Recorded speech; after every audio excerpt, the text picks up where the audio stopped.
From the mountains of central British Columbia to you listening around the world, this, my friends, is Spaced Out Radio. I am your host, Dave Scott, sitting in the captain's chair of SOR headquarters.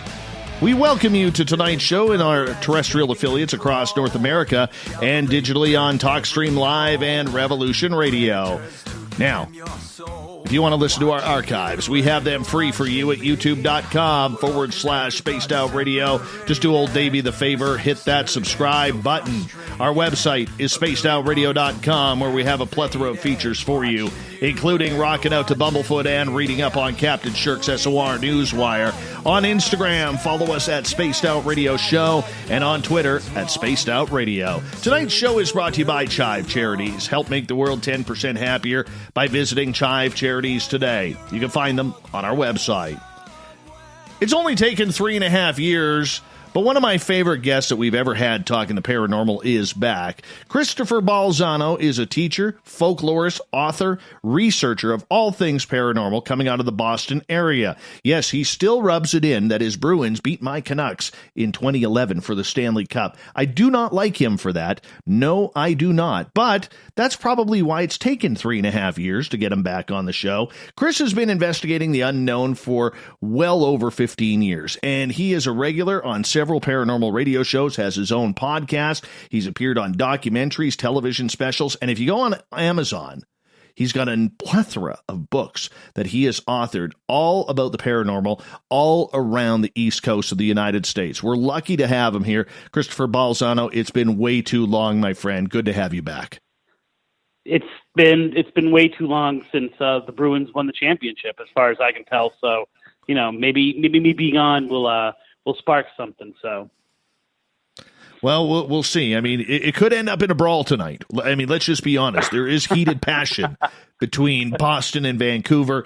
So, I mean, if all of a sudden, I'm just letting the audience know right now, if all of a sudden you start hearing punches being thrown, all right, through the phone lines, that's Chris and I going at it because some of us are still angry about losing the cup in Game 7. But that's okay. I think we might be able to get through it. We're 9 years past that. I think we're going to be able to do this. Anyways, my friend, you have been a busy guy in the paranormal. You're writing a bunch of books. You are, one of the top people in your field coming out of the East Coast, and we're going to get heavily into all of that tonight. Let's talk about you a little bit. What started your passion for the paranormal? Well, like a lot of people that are my age, I'm 45. A lot of people my age, I grew up watching Unsolved Mysteries and In Search Of and all of these paranormal shows and all of these kind of, weird horror movies. I'm from the generation where it was like, yeah, sure, come watch The Exorcist, and movies like Poltergeist were on HBO for the first time, and there were no limits. And I always had just a curiosity and just kind of a passion for the stories in the paranormal, and anything that was supernatural, I just ate it up. And when I went to college in Boston, Emerson College, my dorm was probably the most haunted building in Boston. And of course, Emerson is a college of artists and writers and filmmakers and very creative people. And people would tell me their experiences, right? I was so obsessed with it that I would just ask everyone that had something or something weird would go on. And I started to notice that people were having personal moments in the paranormal, right? And some of them weren't, some of them weren't. But when I asked them what it was, they would kind of fall back on some kind of backstory I had already heard in another location, Oh, about the suicide that happened in room 308, and it was an old woman, and she used to smoke, and she was, because she's been here so long, they never kicked her out, and she died, and they didn't find her body for 3 weeks, and now that room is. And I was like, wait a minute, I heard that story. I read about that story, and it took place in Minnesota. And so I started to realize that the paranormal kind of has two elements to it. It has true experiences, and then it has the folklore that we create around it. And that became kind of my obsession. And a few years later, I started Massachusetts Paranormal Crossroads, the intersection of those two places, right? The intersection of what really happens and the stories we make up to try to understand it. And being one of the first websites up there on the internet that focused just on Massachusetts, it became very popular, right? Because people were having experiences and they would search it and it would be like, oh, wow. They would come across stories on my website like the redheaded hitchhiker of Route 44 and all the Bridgewater Triangle stuff that we'll talk about, or you know, these mental health facilities. We'll just call them insane asylums around Massachusetts that I was doing research. And the more people were telling me their stories, the more it became on me to go out and follow up. And through that, I became an investigator. And so then it was all about, okay, how do I investigate? Once again, early days of investigating, at least in terms of like the modern era. You know, this is pre-ghost hunters, going out there and just doing what I now realize was much more of legend tripping. And then that kind of became my thing. And then, you know, after a while, I moved down here to Florida. I'm living in Florida now, so still on the East Coast, and not rooting for any Florida teams. Don't worry about it. I put it all away, and it was just I had no place in the paranormal anymore, and it was I was tired of the pseudoscience. I was tired of the evidence over experience, and I just kind of put it all away. And then I got back into it. Oddly enough, I got back into it because of the stories, right? And so things like, I actually tell you the case, it was Slender Man. And I was teaching middle school, and I became obsessed with why middle schoolers were becoming obsessed with Slender Man. And through that, I found my journey back to the paranormal, and now legend tripping is what I do. And so, you know, wanting to go out and have experiences without stressing out about capturing evidence, just trying to live the story that people were telling as opposed to capture it. And that led to the podcast. And then all of a sudden it was like, oh, wow, I've got all of these stories and I have now all of these experiences. I got to get back into writing. And so that's when I started working on the book that's being released right now. Well, you know what? There's so much out there in regards to it. And you being a school teacher, you having this very public life along with your own paranormal world that you are in. I want to ask you, how do you blend the two? Because with education is kind of like, you know, in a loose term, it's kind of like science where you're teaching, you know, young minds, you know, about subjects at hand. And, you know, yet the paranormal is so far off that educational background. How do you blend the two? It was tougher when I was teaching middle school, although not that tough. It's easier in high school because they eat it up. So the students in the classroom absolutely love it. And I always approach it from, I'm not saying this is happening or this is not happening. Let me tell you the story that people are saying. And parents are happy because their kids are actually doing research. The kids are happy because they're interested in what they're doing, and it's an excellent inroad for them. I'll give you an example. I, being a teacher, I had to quarantine, right? And so I was doing distance learning in the spring, and I would have everyday Zoom meetings, right? And so I would have Zoom meetings for my class, and all during the day, and 3 or 4 kids would come. Right. And I would teach and I would go over what the assignments were. By the way, my entire curriculum was folklore and urban legends. At night, because I wanted to keep my spark going, I would do these things called fireside chats where I would light, candles. And it's funny because my own kids were going to them, even if they were just in the other room.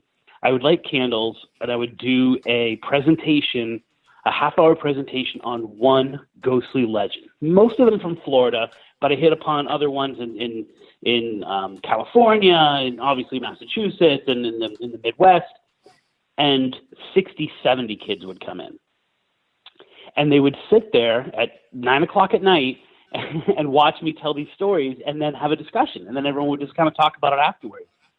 It's tough when you deal with it on a religious level, right? When you start kind of asking those religious questions, but the story itself, the kids love, and I've pretty much found all parents accept it. Well, you're actually lucky with that because there's a lot of parents out there who, may have different beliefs for whatever reason and may not want you teaching your kids that. The first time I moved to Florida, when I first moved to Florida, I should say, I was in a very small school, and it was a Episcopalian school. So it was a religious school, although most of the people there weren't actually Episcopalian. And I did one of my lessons, and I kind of let the kids know what I do. And I was in the break room one day, and the head of the PTO comes in, and she says, "So, I hear you're teaching the kids Satanism." And I was like, okay, wait a minute, stop, take a step back. And then, we had a discussion. She was like, "I don't think that you should be doing that at all in the classroom." And she kind of stormed out. Maybe like a week later, I'm also in the break room. She comes in, and she's got this little folder, and she's like, I want you to look at these pictures because I think there's something in them. And I'm like, there you go. There it is right there, right?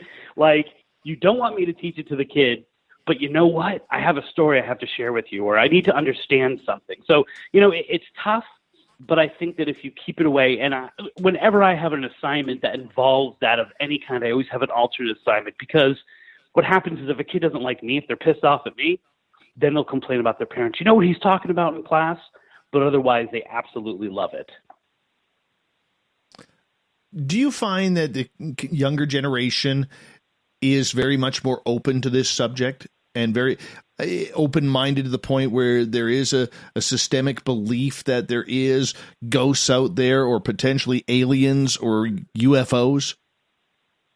I think yes. The quick answer is yes. And part of that is the social media that they consume, right?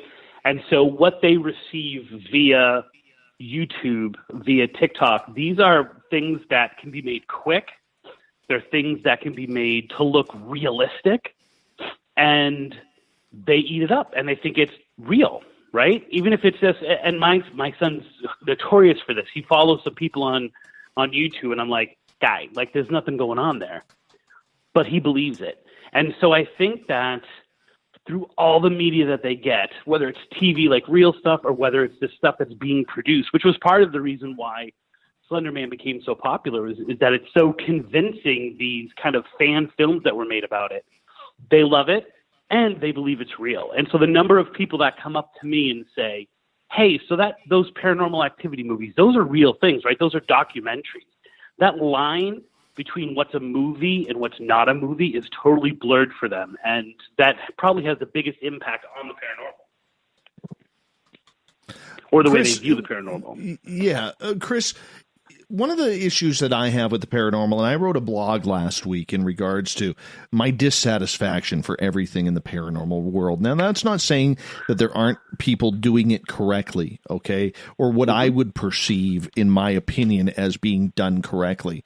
But so many people out there who are investigating, I think are investigating for the wrong ways. Like, just admit, if you're out there going to have fun, it's okay to go have fun. If you're out there going to try and solve a mystery or what have you, I think there is a lot of different attitudes and emotions and ways that people are doing that are potentially harmful to a lot of the paranormal investigators who are actually trying their damnedest to find answers to these unknown equations. When you look at the entire paranormal field, and you're someone who is very involved, how do you keep a balance between keeping your head on straight, because this is a very frustrating community comparatively to the way you want to do things and the stories that you want to write about? I think it's about finding your niche, and realizing that everything that happens in the paranormal impacts the paranormal, right? Like, if people go out there, my kids are huge fans of BuzzFeed Unsolved, right? And so that's how they perceive how the paranormal should be. If I don't intervene, that's how they perceive how the paranormal should be done. You go out there and you joke and you laugh and you make fun of it and you tell demons to come attack you. And I'm like, okay, but that's not really what. All paranormal media has an impact on the field because it molds what we think of it, right? But you just got to find your niche. You know what I'm saying? You just have to realize that you can't impact those people. Like I said, I left because of that. I left because I didn't see my place, right? I was so bored with people just collecting information but never asking the question why. And I was bored with watching television shows and media, and people sending me things that were infrared, these green things on a screen. Going, what's that? What's that? It wasn't me. And so I had to take a step back and realize, well, why don't I impact the field? Why don't I be the stone that moves the river? And so the secret to kind of keeping your balance is, what do you like? What do you want to present? And then the people, even if it's only 5 people who listen to my show every week, those 5 people are being entertained by what I do and learning something and thinking. And I can't worry about everything else. I can't worry about that. But of course, me as a folklorist, because that's my primary function, as a folklorist, it's interesting for me to sit back and realize just how much those bad shows and the bad media and the people who are doing it in a way that's maybe sketchy, they are changing the paranormal narrative over the last 15, 20 years. Why is the paranormal field, in your opinion, so sketchy? Because this is a mystery on its own that many people are trying to solve. I'm with you. Okay, so imagine that you are trying to prove something which is unprovable, right? And you know that you believe it, usually because of a personal experience. You believe it with all of your heart, and you're desperately wanting other people to do it. You're going to get intense. You're going to be shouting louder and louder at people who don't want to hear what you have to say, right? So you have that element. And then you have the element of the adrenaline and the adrenaline junkie part of it, and the being out in the field and having something that scares you. You know what I'm saying? It's something that makes your heart race. And that's a very addictive quality to it.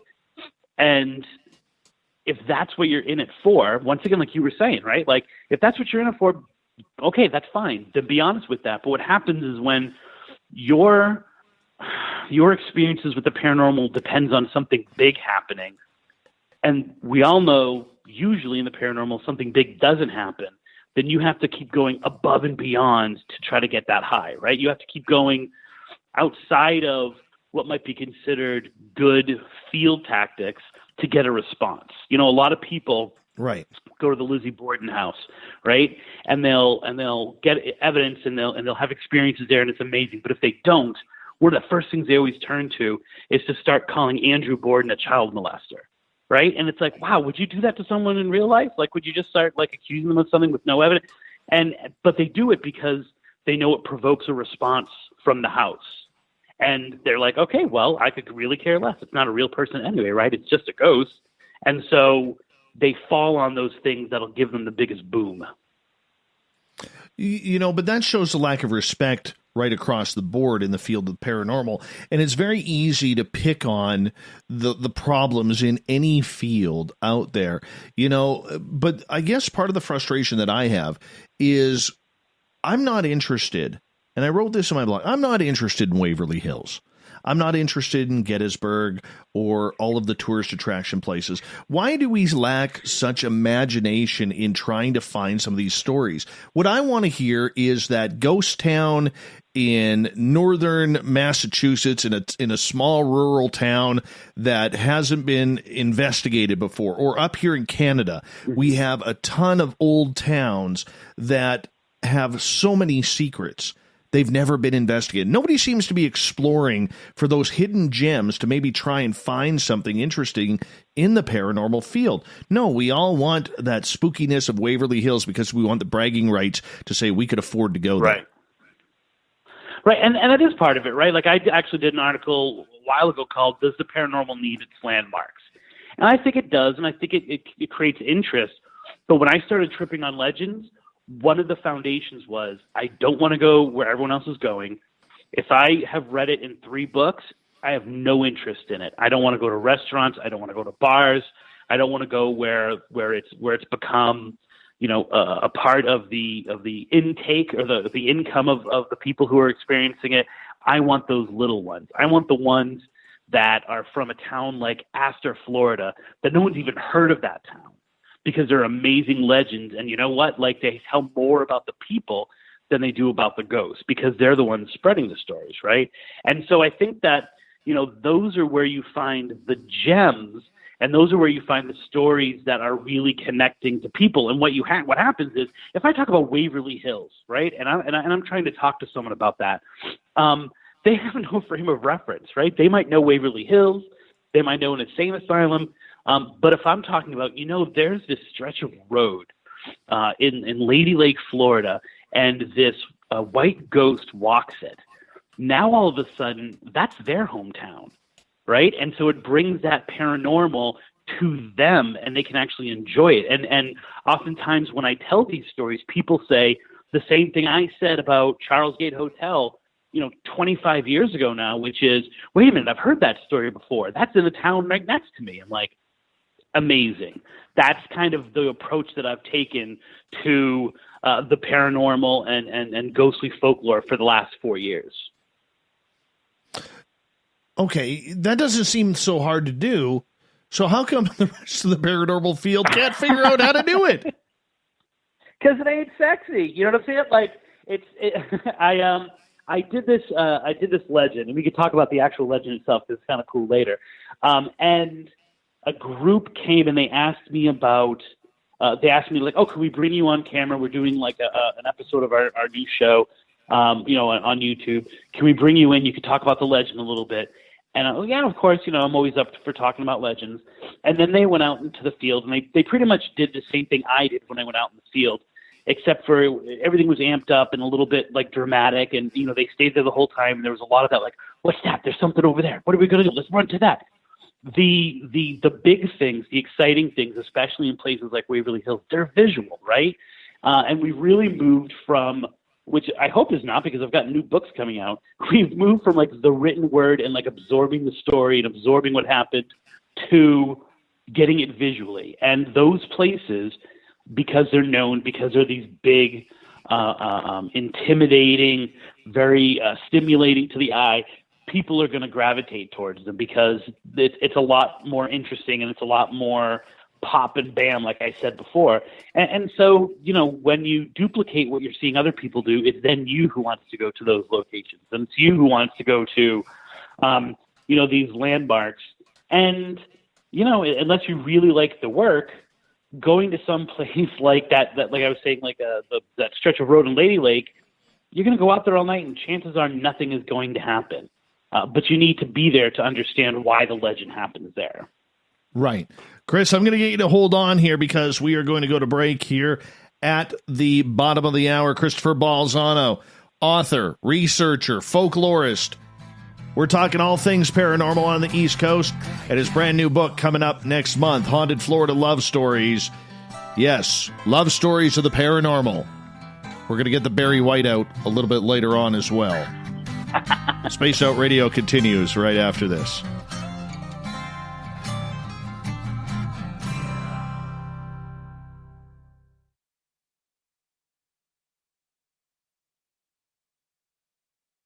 Hey, space travelers, this is John Resig, founder of the Chive and Chive Charities. If you know anything about our website, you know we like to do things a little differently. We're not some faceless organization collecting money for a nebulous cause. Our donor dollars go directly toward life-improving items. Then we give those items directly to an underdog who needs it most. To become a donor with Spaced Out Radio's official charity, Chive Charities, just go to chivecharities.org/donate. From the heartlands of Canada to beards around the world, we know how to take care of you. Fill your follicles with the Mighty Moose Beard Oil. All our oils and balms are handmade and 100% natural ingredients, because we care about your beard. And hey, use the promo code SOR2019 and get your Mighty Moose Beard Oil today. You can check us out on our website, mightymoosebeard.com.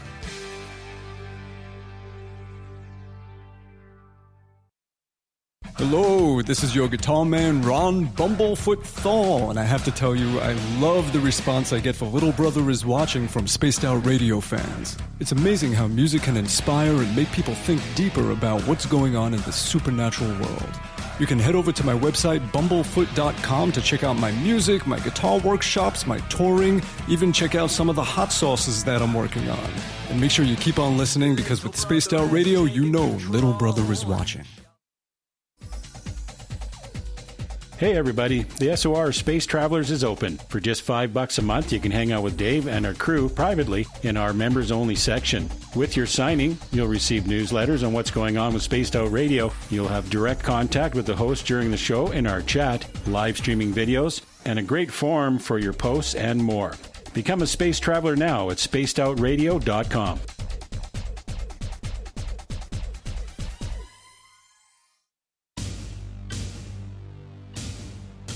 You wanted new SOR gear, and now you can have it. The SOR Vault is fully stocked with t-shirts, hats, hoodies, mugs, and everything in between with great logos for you to choose from. So head on over to spacedoutradio.com, click on the SOR Vault, and go shopping. Pricing is quite affordable, and you can look good representing your favorite show. So go to our website and pick up your new SOR wear at the SOR Vault today. If you like it hot, real hot, then heat up your meals with Bumblefoot hot sauce. Get your Bumblefoot hot sauce today. The sauce, Bumblicious, and the 4 million Scoville unit Bumble. We're going in hot, real hot, coming out even hotter. Keep the milk nearby and tantalize your taste buds tonight. Bumblefoot hot sauce, available now at kajans.com. Cold drinks, great food, and the best music in Vancouver. The Moose Vancouver is the place to be, open until 2 a.m. nightly.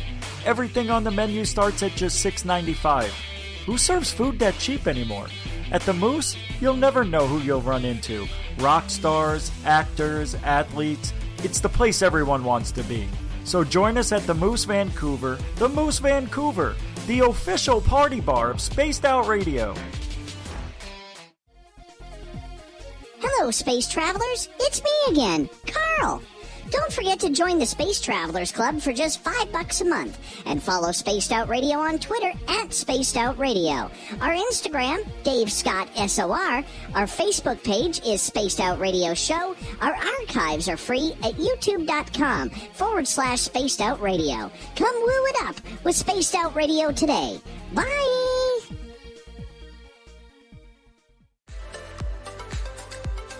Are you looking for great advertising value for your company? Look no further than Spaced Out Radio. We have a multitude of places to get your name out there, including commercial ads during the show, special promotions, and banners on our website. Our audience is proven to support the companies that support our show. We can make your budget work for you. So for more information, please contact us at sales@spacedoutradio.com. At spacedoutradio.com, we are keeping you up to date on all the news with the SOR Newswire. Captain Shirk leads the team that is bringing you the news of the day and exclusive stories on everything paranormal and supernatural. It's free to read, it's updated daily, and it's right there for you. The SOR Newswire is a one-stop shop for the news of the day. Check it out at spacedoutradio.com today. We're taking Sunday nights out of this world on Spaced Out Radio. This is Michael W. Hall, also known as the Paranormal Lawyer. Together, we're going to go on an exciting journey into the unknown. I'm going to bring you some of the best interviews in the paranormal and supernatural to start your new week off on a freaky note. So tune in to Spaced Out Sundays with me, Michael W. Hall, only on spacedoutradio.com.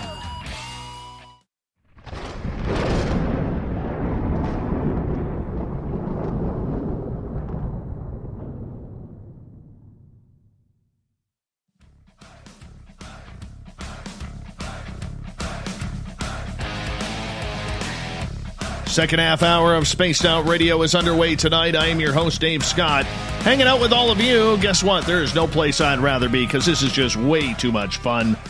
Want to remind all of you that if you've missed portions of this show or others, check out our free archives by going to youtube.com/Spaced Out Radio. Do me the favor, hit that subscribe button. Our website, spacedoutradio.com. We have a plethora of features for you, including rocking out to Bumblefoot and reading up on Captain Shirk's SOR Newswire.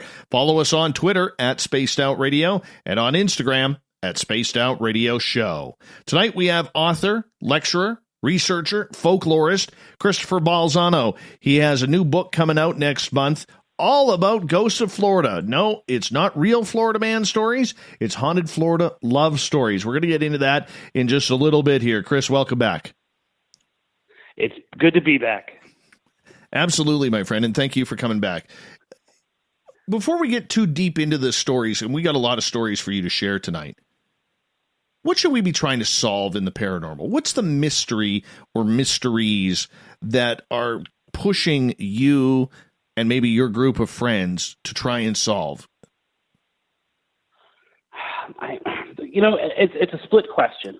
My paranormal friends are always looking for the next best thing to collect information, right?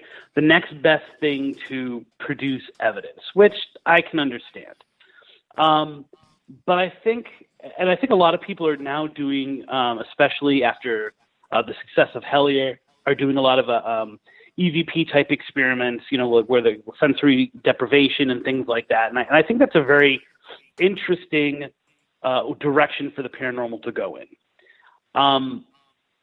I don't think we're ever going to solve these questions. I don't think there's a solution to the paranormal. I think it's just we have to understand that it exists, and what are we getting, right? Like if we stop trying to capture stuff and we start trying to connect dots in terms of what it might mean for us and what it's saying to us, then I think we would have a lot happier balance with it. And I think that we would have more paranormal experiences. Since I started legend tripping, and literally I've written 2 how-to books on how to be a paranormal investigator, right? Since I've pushed that aside and I've started doing legend tripping where I look for the experiences, I've had more paranormal experiences and more profound moments with the supernatural and the paranormal than I did when I was investigating. So I think the mystery that we need to unlock is, why are we so obsessed with trying to capture it and more importantly, trying to convince people, rather than taking a step back and being in awe, right? Like, I really think that's something missing from a lot of the paranormal world right now, that sense of being amazed by things that happen. And I always use the example of a conference I was at, and people were, there was some EVPs, and people were listening to the EVPs, and they were getting into these arguments about what the EVP was saying, right? It was like, oh, no, he's saying, I like the shirt. No, he's saying, I like the shift. Like, and I was like, can you guys stop for a second and say, oh, my word, that voice is not supposed to be there. They were so obsessed with trying to solve it as opposed to embracing the fact that they had gotten something. And it's tempting.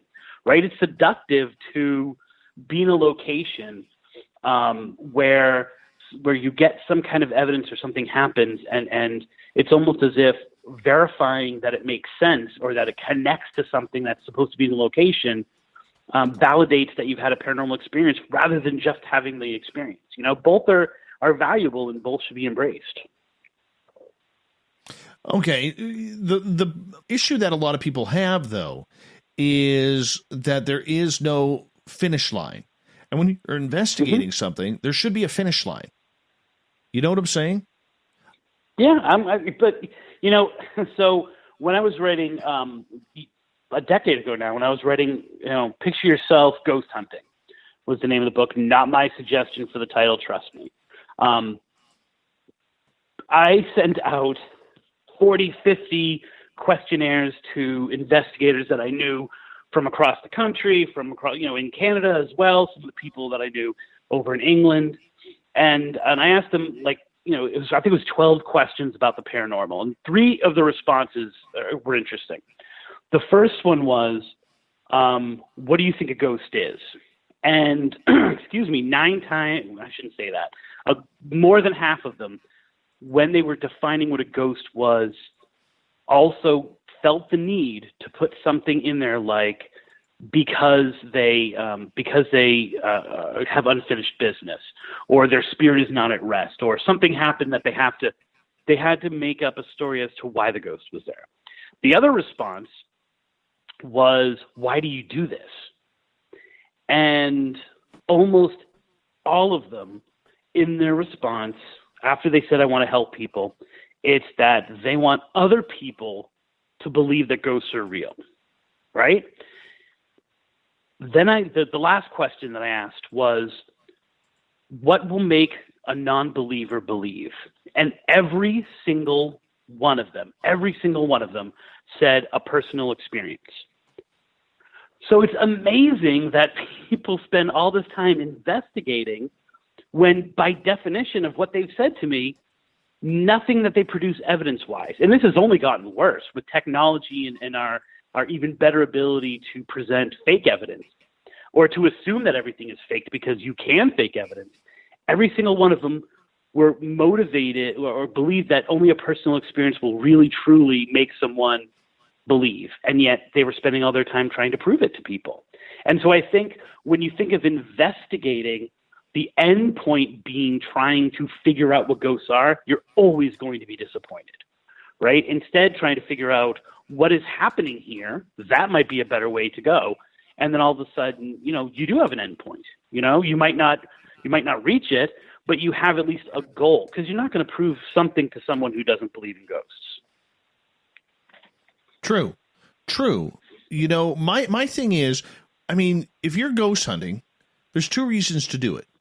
And this is just my opinion. I could be totally wrong here.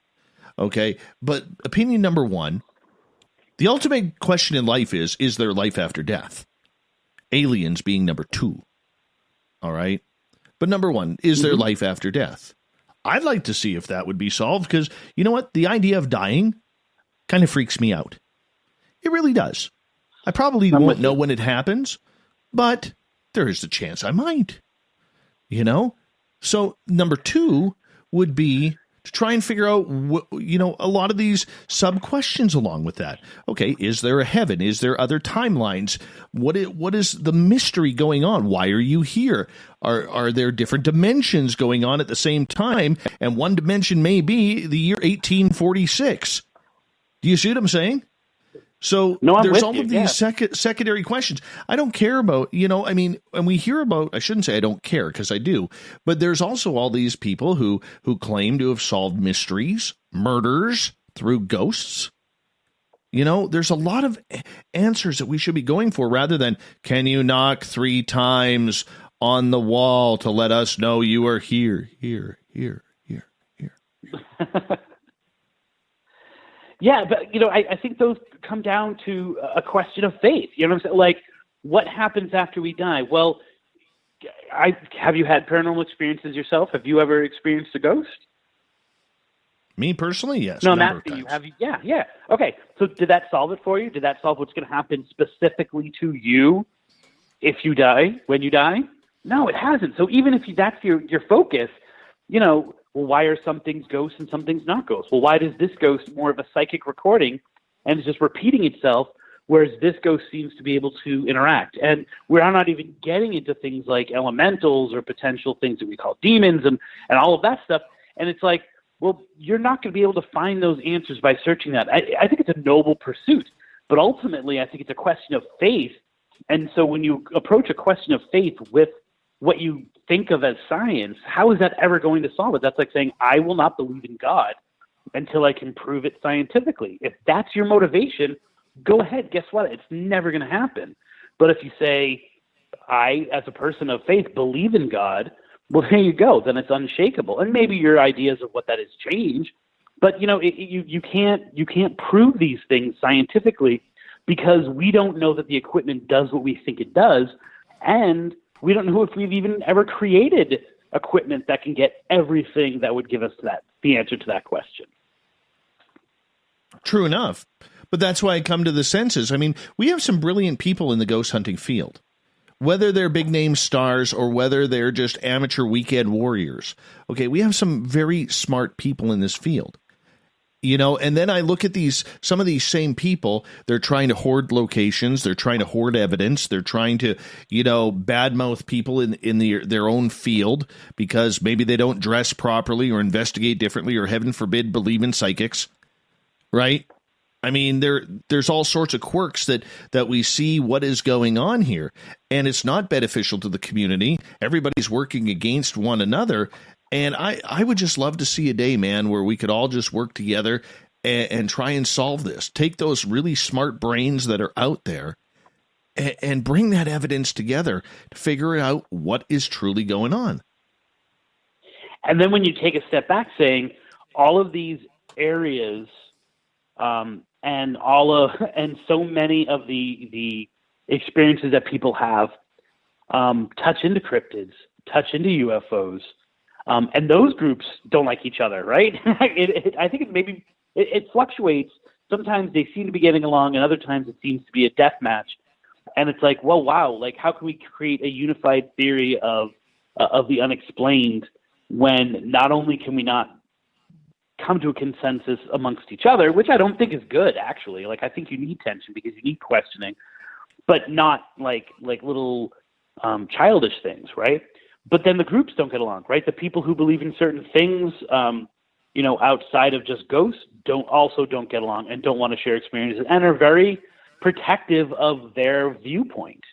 The idea of Bigfoot as a transdimensional being, or being a type of alien, or these are ideas that are like shouldn't be thrown away because so many locations have all different kinds. Like, the Bridgewater Triangle has all kinds of things going on.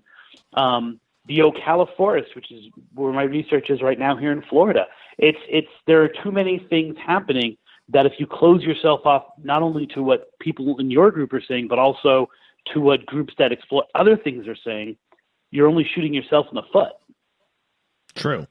Let's move on to your books here. You've got a brand new book coming out officially on Amazon next month called Haunted Florida Love Stories. All right, take us down this road because I mean we like to have some fun at the expense of Florida man and Florida woman around here, and thank God they do a great job entertaining us. But what's going on in the ghostly side there? It's it's fun to look at all the Florida man stuff, and if you just follow that hashtag, you would think that Florida is the most ridiculous place in the world, and Florida is the most ridiculous place in the world. Everything seems to happen here, but that also means it's a really good sounding board for folklore and for ghostly legends that are happening all across the country as well, right? Like if it happens in Florida, chances are it's happening somewhere else. When I first started tripping on legends and we first started doing the show, we would ask libraries, right? We would ask historical societies. We would, delve deep, somewhat into books, somewhat online, what are the people saying, and then we would go out and we would legend trip it, right? And so as legend trippers, we would find a location that had a backstory, and usually a trigger, right? Like, so for example, if the story went that there was a fisherman who would pick up young ladies on this stretch of beach, we would go to that location, and my co-host would literally fish, trying to get the ghost to fish with her, right? As we were doing that, and it was completely unintentional, probably about a year and a half in, we started saying jokingly to each other on the show, #haunted love, #haunted love, because so many of the ghost stories and the ghostly legends, so not a real experience, but like the legend that develops around it, involves love in the backstory. And it makes complete sense, right? Love is not only our most powerful emotion, and hate obviously is the other half of love, right? So love and hate are kind of together. Love is such a powerful emotion that if these haunted locations are indeed haunted by a ghost, it would make sense that love would be something that would preserve that energy there, right? Like if you really, really desire something, it's your focus, and it's almost an obsession, then it makes sense that after death you might still be obsessed with it. But then there was also this element of we experience the paranormal and we don't get it, right? Like the majority of people, if they have something that happens to them, if they haven't experienced it, they don't get it. And so what they do is they try to process it in a logical way. And so if all of a sudden they hear a story of like, no.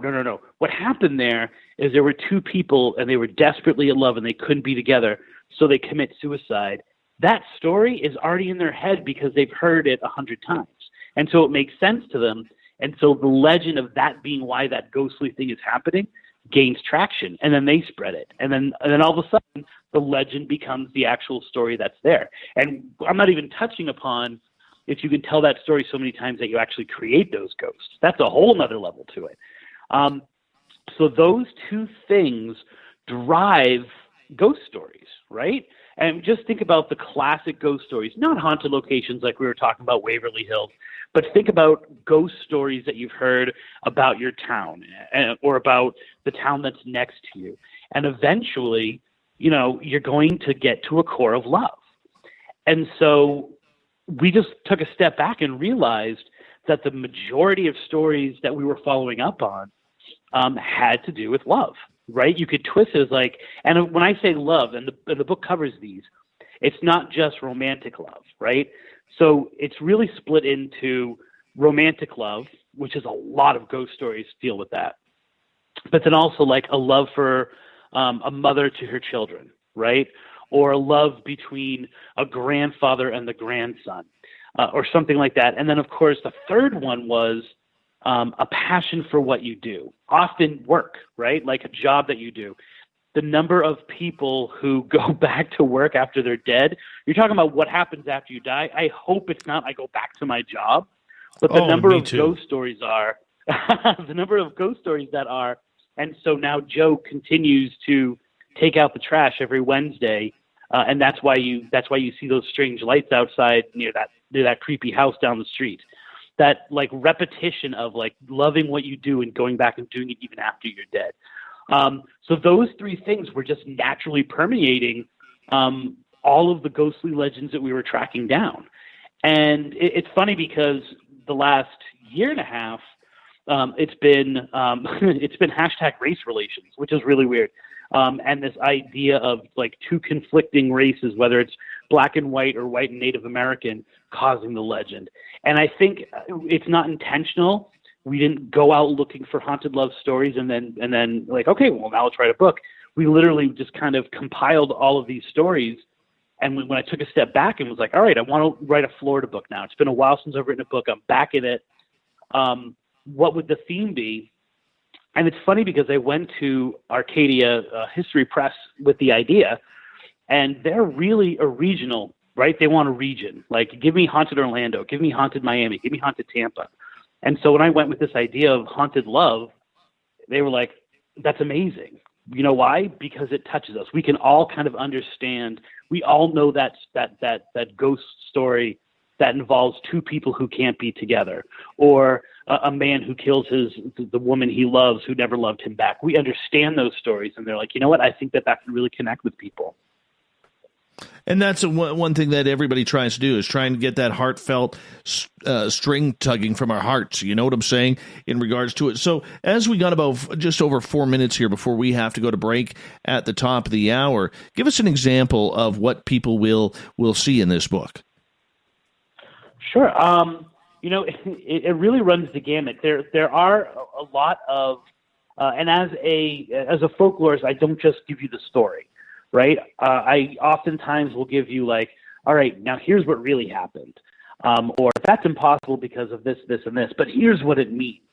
And so, we can get into some of the actual stories in the next hour, but there are a lot of really sad, tragic stories that probably never, ever happened, which are really just reflective of our love of really tragic stories and believing them.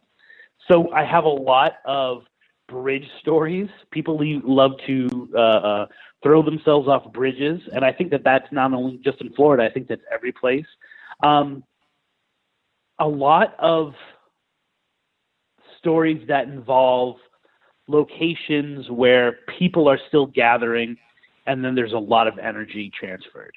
So a lot of national parks or playgrounds, things like Safety Harbor, for example, is a really good one in that people go there, and we were literally legend tripping it with 60 people all around us, and we were still experiencing the paranormal. And a lot of this has to do with that idea of, there's something weird in the air, and that's why people go there in the first place. But then also, presenting those ideas of, do people go here because they kind of feel drawn to the paranormal? Like, not even realizing that they're experiencing a ghost story. What is the relationship? So without getting into specifics of stories, which we could totally do, it has a lot to do with how these stories impact people, and then maybe how the people impact the stories. And those two things are constantly feeding off of each other. Suicide is always a big thing when it comes to love. As you mentioned, people jumping off of bridges, and Lord knows I would never jump off a bridge in Florida. There's too many damn sharks in the water. Way too many sharks. I'm with you. And the majority of bridges they jump off of the majority of bridges that they jump off of can't kill you, and yet the legend is still there. But continue. All right, yeah, until they jump up and feed on you like Jaws or something along those lines. But with that, okay, and the fact that that people are willing to end it all for a loved one, is that when they enter the spiritual realm on the other side, is that passion for love still there for that person, or do they just release it all to the spiritual world? Wow. I think it's probably, I don't think if you commit suicide for a loved one, you're automatically going to find them in the afterlife. I think whatever's left here oftentimes are trapped here together, but I don't think you find it afterwards. There's a really good story we can get into after the break about Stetson University that involves both a suicide and a couple. And I truly believe that the couple are together on multiple planes. They're here on Earth. Their spirits are still here in the place that they loved here. And often where I like to think that they are together, doing stupid things that couples do.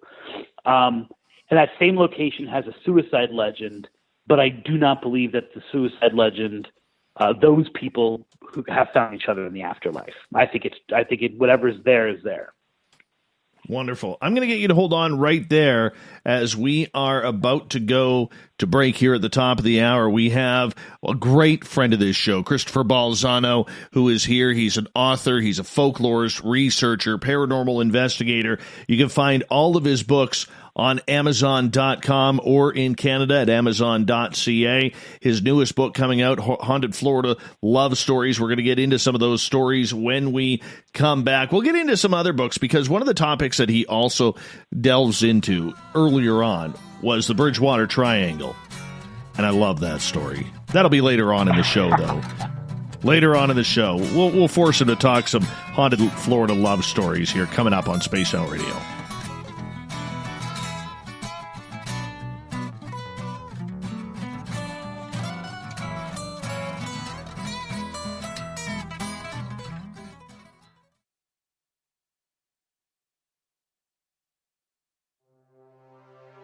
We are scouring the world for the most intriguing stories of your day.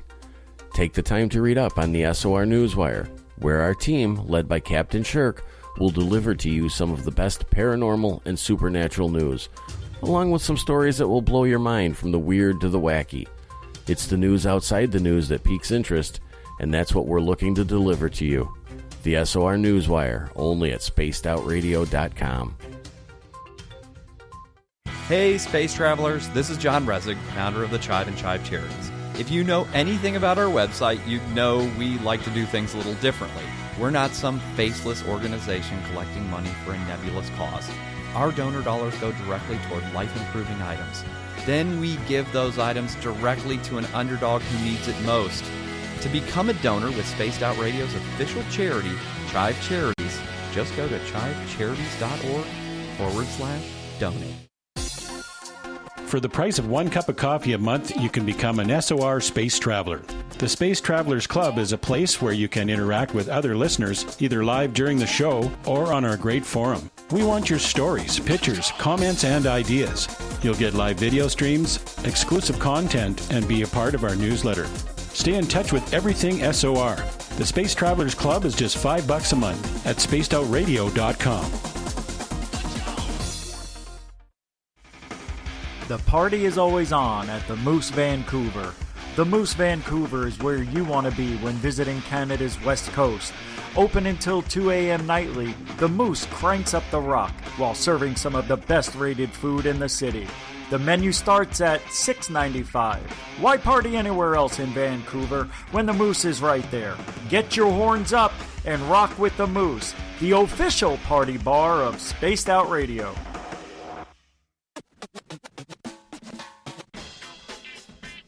The SOR Vault is open for business, and do we have some cool swag for you to pick up? All you have to do is head over to our website and click on the SOR Vault. You have a variety of cool logos to choose from, and put them on anything you want. T-shirts, hoodies, hats, coffee mugs, you name it, we can get it to you. So do your shopping by supporting the store you love. Get your Spaced Out Radio swag at the SOR Vault today.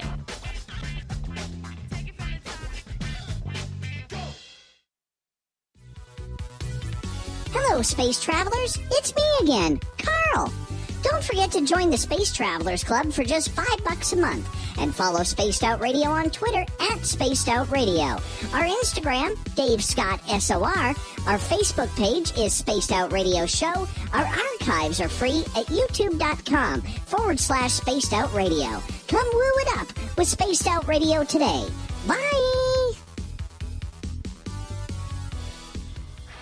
Hi there, this is the paranormal lawyer Michael W. Hall. I'd like to invite you to listen in each Sunday night where we're going to open up your eyes to everything strange and paranormal. I will be hosting some great guests with topics that affect us all, such as UFOs, ghosts, and everything paranormal. Let's learn together on Spaced Out Radio Sunday with myself, Michael W. Hall, the paranormal lawyer at spacedoutradio.com. I'm feeling a little spicy tonight. What to do? What to do? Why not get Bumblefuck?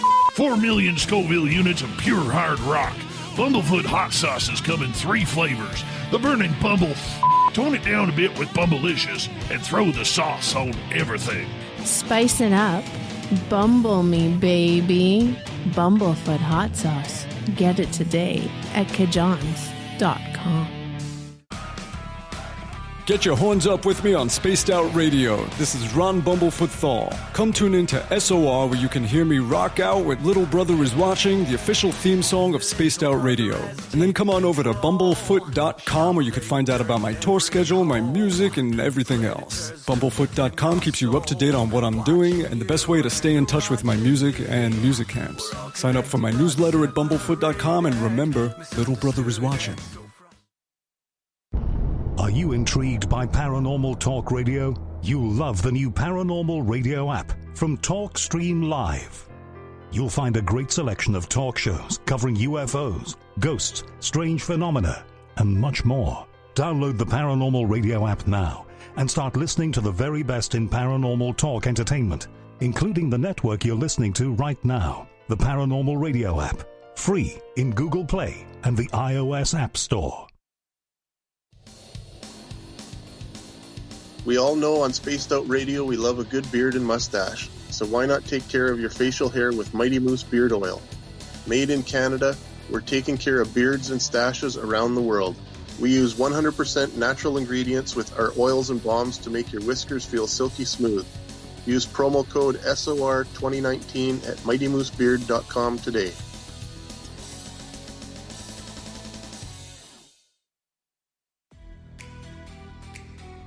Are you an experiencer of something strange that can't be explained? Do you want help finding out what's going on? I'm Ryan Stacy, head of the Experiencer Support Association, otherwise known as TESSA. We've teamed up with Spaced Out Radio to investigate cases filled out in the SOR Sightlines report. We are independent and there's no cost to what we do. All we need is your experience. Let's find out what's happening together on the SOR Sightlines report. Hi, This is Amber Beckrud, and I want to invite you to subscribe to our YouTube channel where we store all of the SOR show archives for free. And as an added bonus, every 2 weeks I'm posting brand new content on Cryptid Tales, where I will get into some of the spookier legends and folklore from around the world and tell the stories that go with them. Find us at youtube.com/spacedoutradio and check out Cryptid Tales today. Drop a comment and let me know what you want to hear. See you there. You're listening to Spaced Out Radio with Dave Scott. Follow Dave on Twitter at Spaced Out Radio and on Facebook, Spaced Out Radio Show. Welcome back to the second hour of Spaced Out Radio tonight. I am your host, Dave Scott, sitting in the captain's chair of SOR headquarters. Thank you so much for joining us. I want to say hello to everyone listening in on our terrestrial affiliates around North America and digitally on TalkStream Live and Revolution Radio. Remember, all of our archives are free at youtube.com/Spaced Out Radio. Just do me the favor, hit that subscribe button. The Desert Clam has set the password for tonight in the SOR Space Travelers Club. Be blubbered. Be blubbered is your password. Use it wisely, space travelers, as the Clam sets the password each and every night right here on Spaced Out Radio. Our website is spacedoutradio.com, where we have a plethora of features for you, including rocking out to Bumblefoot and reading up on Captain Shirk's SOR Newswire. Follow us on Twitter at Spaced Out Radio and on Instagram at Spaced Out Radio Show. Tonight we have author Christopher Balzano. He is also a folklorist, researcher, and a paranormal investigator, writing about all things paranormal. His latest book that's just about to come out, Haunted Florida Love Stories. And you know what? We're going to have a little contest here. And so here's the big thing right now. Chris is going to give away one of his books. Chris, tell the rules. Here are the rules. You have to be the 10th person to send me a message just saying hello. You don't have to say I love you in it, but if you want to, that's an added feature. Thank you very much. I need the reassurance. To either the Tripping on Legends Facebook page or the Haunted Florida Love Stories Facebook page. And those addresses are literally facebook.com/Tripping on Legends. And the other one is /Haunted Florida Love Stories. Send me a message on that, and the 10th person will get their free signed copy. Nice. Autographed. He'll even and use a you don't even have to like the Sharpie. Page or anything. No, you got to like the which page. is what I do for everything. Nice. Very nice. I'm a Uniball 207 kind of guy. You should follow both of those pages because they not only are you get what the legend trips are, and not only do you get the video of the episodes that we do and things like that, but I also put up a lot of stories that I find that are just connected to folklore, ghostly folklore, and then obviously ghostly folklore involving love on the Florida Haunted Love Stories one. So they're worth following just for the content that I put up there. But you can also get something if you do.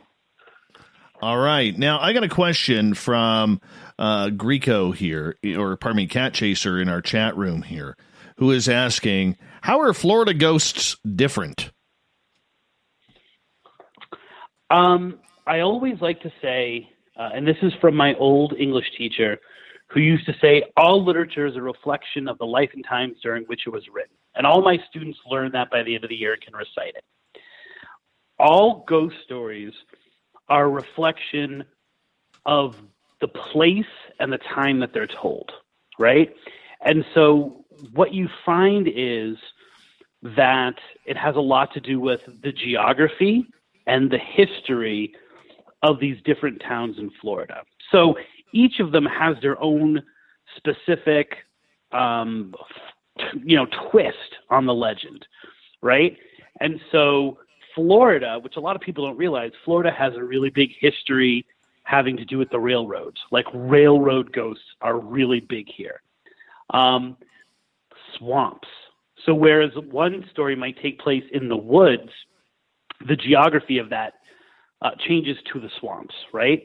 Or, for example, there's a one that's actually not in the book. If I ever did a Haunted Love 2, it would make it in there, which takes place in Sarasota, Florida.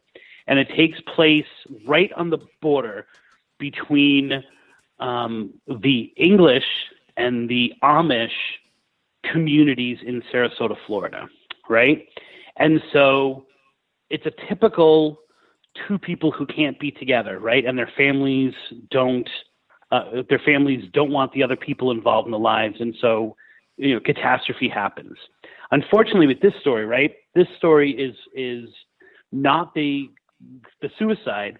It's they're supposed to meet at a certain location, and she gets there, and he's being held up by his father, and he doesn't show up, and so she's kind of passing the time, and she's trying to pick these lilies out of the water, and she slips and she falls into the water, and she hits a rock, and so her dress gets ripped and it's bloody, and for some reason she decides to take the dress off, run home really quick to change. She doesn't want her parents to see her in this wet dress with blood on it, and so she leaves it, and she goes home, and while she's getting changed, he comes back. He comes to the location, and he sees an alligator with the dress in its mouth, and he can see the blood on the dress, and he sees the alligator, and he assumes that the alligator has eaten the woman that he loves. And so he then commits suicide.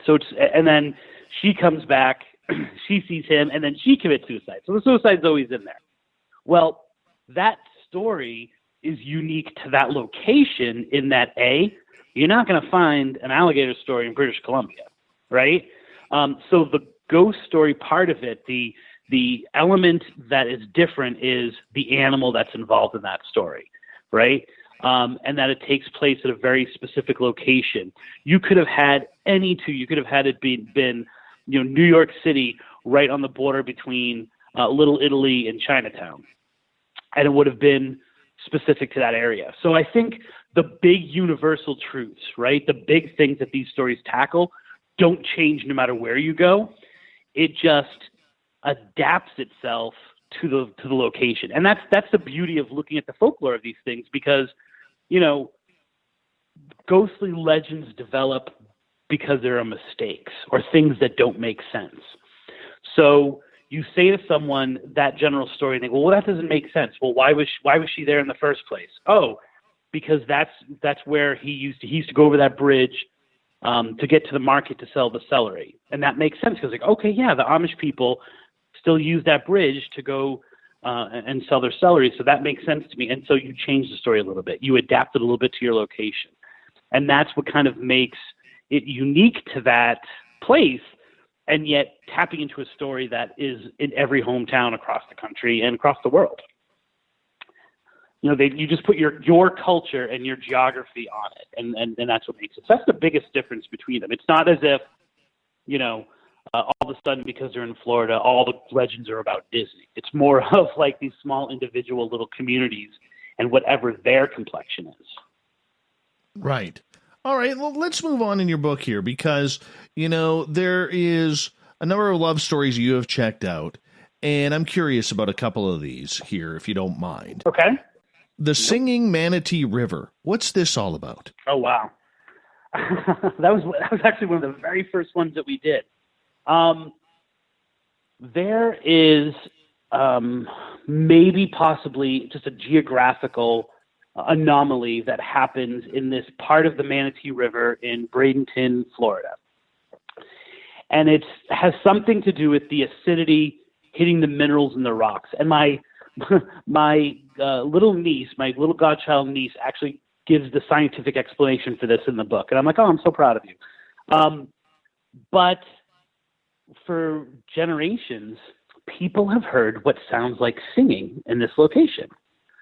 And people have seen these ghostly shadows on the water, and they attribute them to a classic love story, right? And this is actually, compared to other stories in the book, this is a good one. Once again, two warring families. These are people that have to do with different tribes. This is, I believe, the Calusa and the Timucua and this river, this Manatee River, is the kind of the neutral territory between them. And so you're allowed to be on the river, and you're not allowed to fight, and you're getting along. But if other places are warring, when it's not times of peace, and the two tribes don't like each other is the essential part. And a Timucuan man and a Calusa woman fall in love with each other. But the only place that they can see each other is to go on this river.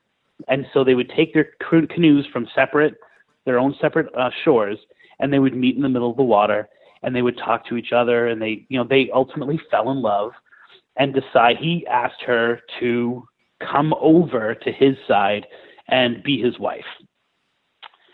Almost immediately, the river starts to sing.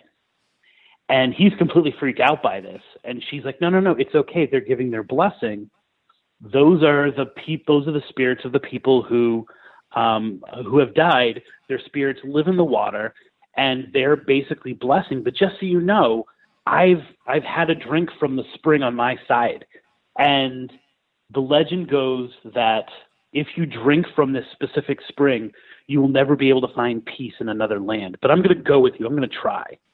And so they end up kind of going to his side of the river. They live out their lives, but she's still drawn back to her family. She still, has to go back there. She's still haunted by that singing that happens in the river. And he takes her over because he loves her so much. And he's like, if I have to let you go, I'll let you go. And the chief says, nope, that's fine. This is the bond between our two tribes. And they lived happily ever after. And she was able to go anywhere she wanted in the river. But you can still go to the river and you can still hear the singing. And it actually, part of it goes back to another legend, which has to do with, I believe it's the Biloxi tribe, which is, maybe 400 or 500 miles away. They say the singing is a suicide. They say that the singing were these, once again, similar story, two people fall in love, but they're the stronger tribe is so offended that they decide they're going to go and annihilate the weaker tribe. And the weaker tribe, in a show of defiance, all go down to the river singing this very specific song and commit suicide. So there's an element of that story to it. But what does that have to do with the ghosts, right? So people are still seeing these ghostly features on it. If it's a good story, if they didn't die in the river, what is that? And so there's a third legend that's attached to this one location, and that's of this captain who now I know his name is Miguel, and I know his nickname is the Butcher. And he was being hunted by this Commodore. And in trying to get intel about the Commodore, he saw his daughter, and he fell in love with her. And this is a really true love story because instead of trying to court her and win his heart, he just kidnapped her. And when he kidnapped her, he put her in his stateroom, and he sailed down the Manatee River to what kind of essentially was his base, which is this place in Bradenton, Florida. And she was unhappy, and he no matter what he did, oddly enough, she didn't like being kidnapped. Who would have thunk? He was trying to make her happy, so what he did was he took all the windows out of the cabin, and he put guitar strings and harp strings over all of the windows, so that whenever the wind blew, it would make this beautiful music, and she would absolutely 100% love being with him because she was surrounded by this music. And so the singing that you're hearing is actually the wind blowing through these strings. Well, oddly enough, wind blowing through guitar strings was not enough to win her heart. He went off to go raid someplace, and almost immediately after he left, she was able to escape from the room. But he went off on a different ship. But being in the middle of the river, she couldn't safely get to either side. So she decided to do the next best thing, which was to sink the ship completely. And so she went into the bottom of the ship, and she started punching holes into it. She found the munitions, and she lit them up, and she essentially blew up the ship. And she was singing as she was doing it. She was kind of trying to mimic the sound that was going through the guitar strings. And so people feel that those ghostly things that you're seeing when you're out there are the spirits of the people who died in the boat and the boat itself. And I've been to that location 4 different times for different reasons. I went once, we went just tripping on legends. And then once we did tripping on legends with kids. So a lot of times, my old co-host and I she has 3 kids. I have 2 kids. We would take our kids out, and it was a way to teach them history. It was a way to teach them, about their world and about these legends. The first time we went out there, we went there, and our trigger was we were reading the legend, and we were reading a poem that was written about it, and we were hoping to get those canoes. We were hoping to hear that singing. It didn't happen. But as we were leaving, and we have a YouTube video up on this, as we were leaving, the water itself started to change. It's a pretty high traffic area. Noise stopped, right? We could see that there were planes in the sky. We could see that there was traffic, but we couldn't hear any of it. And the water started to move strangely, and it started to ripple out. And as we stood there on the banks of the Singing Manatee River, we could literally see this massive black form, like a boat, coming out from the bottom of the water. And it lasted about 5 minutes, and then was gone.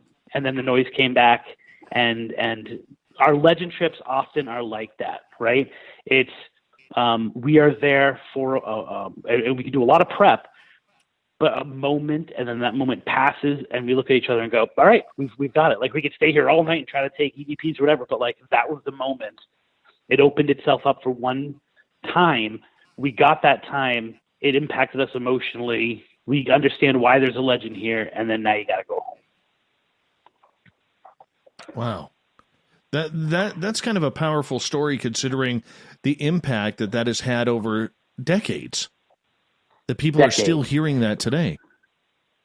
And it's one of those things where,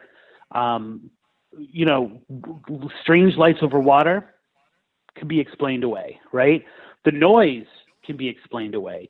And yet, for some reason, it impacts the people that are in that area enough that they've decided to make stories about it, right? And there's nothing about that story that actually makes sense. If you go into the details of it, for example, he was the chief of his tribe because his father was, but Timakua's passed it down from the mother, not the son, heritage. There are just so many cracks in it and things that don't make sense, but it doesn't matter for the people who are experiencing it. Even if it's whether it's paranormal or not paranormal, they still believe in that legend, and it's part of the history of the town, and it's part of something that's spread between adults and children, and you can't erase that. So even if you were to explain the ghosts away, it's still there, and guess what? People are still experiencing things, and then you've got that, yeah, but what the hell was the boat? What was that thing that was in the water? And you can't see it very well in the YouTube video, and I have no pictures, or I don't have an EVP with a pirate or an R, but you can't tell me it didn't happen. And even if it didn't happen, the story itself would still be beautiful. Okay, this leads me to a question regarding folklore, which you are a folklorist by trade, and this is something that interests you. Okay, how do we believe that these stories really happen? Because, look, every little town has some sort of romanticism with folklorish type stories. In my community, the legend and the folklore of a lady named Agnes McVie, who during the gold rush back in the late 1800s, allegedly murdered over 60 men coming down from the Klondike to steal their gold. Now, there's no proof of that being true, and there is proof that a lady named Agnes McVie was here, but there's no proof of the murders or anything, because this actually goes before the creation of the Royal Canadian Mounted Police. So the big thing that I'm asking in regards to this is, how do we tell whether these are just stories to keep a community going or actual true legends? The first answer is, as a folklorist, it doesn't matter, right? It's real because you believe, which is not very satisfying if you're looking at it from yeah, but I want proof of something. So Agnes is a really good example of, I don't know if you know who Jeff Belanger is. Jeff's a good friend of mine, and he is always famous for saying, a place is always haunted by the most famous person to have visited there. And if we can have a touch of that, if we can have a touch of something that can be proven or something that is important to the community. The first story I told, yes, it would make sense. Here are the Amish and here are the English. So even though there really is no tension in those communities, it would make sense that if something weird is going on, it has to do with them, right? Or if we look at the singing manatee, the phenomenon is real, right? You do hear singing at that location. There are weird, unexplained lights that appear. There is a dark form that comes to the surface of the water. Then it's just a matter of, can you prove little things? You know what I'm saying? Can you, and then, like I was saying before, through a process of generations or years of editing, all of a sudden all the pieces start to click into place, and you've created a story that has as little holes as possible because you've edited as you've gone. Well, wait a minute, that doesn't make sense because, if the ship was down there, why didn't they just pull it up? Did anyone ever find the ship? It's like, no, they didn't find the ship because, and you make it not because you're trying to lie, right? But because you're trying to have people feel the emotion of the story. You're trying to people understand. It's like when you say that you've heard a place. Here, this is not a ghostly one, but it's a really good example. There's an urban legend about the autistic penguin, it's called. And the story is that an autistic boy went to, in this case it was the New England Aquarium, went to the New England Aquarium. He ditched his mom, and she couldn't find him. And in the time that she couldn't find him, he had jumped over the penguin habitat, captured the penguin, put it in his backpack, and it wasn't discovered until hours later when he was playing with the penguin in the bathtub that night. Now, when I heard that legend, I called the New England Aquarium and I went, I have a weird question for you. And before I could even say anything else, she went, no, we're not missing any penguins. No autistic kids have ever kidnapped penguins. And that story is told in aquariums all across the world, right? They all have this legend that's attached to them. So whatever aquarium is in British Columbia, you can look up and type in autistic penguin and chances are the story will come up. When I was first told this story, the person said, hey, you know what happened to my mom's friend? And no, what happened? And then she told the story because the mom's friend was the mother of the autistic child. And I thought about it and I was like, are you telling me the truth? Is that really? He's like, no, it's not. I just heard the story, but they wanted you to feel that it was real. And so they blended the details to make it more connecting to you, right? Like it puts them in the legend, puts them as, and it, more importantly, it makes more sense because it happened to someone who knows someone, or that you know. And that's kind of how these stories come up. That's how they kind of evolve. And so people say, right. I've heard Chris, I'm going to hold that right there because I'm going to get you to hold on. We're going to take a break at the bottom of the hour. Author, folklorist Christopher Balzano is our guest tonight. Find all of his books on Amazon. We continue with Haunted Stories on Spaced Out Radio coming up.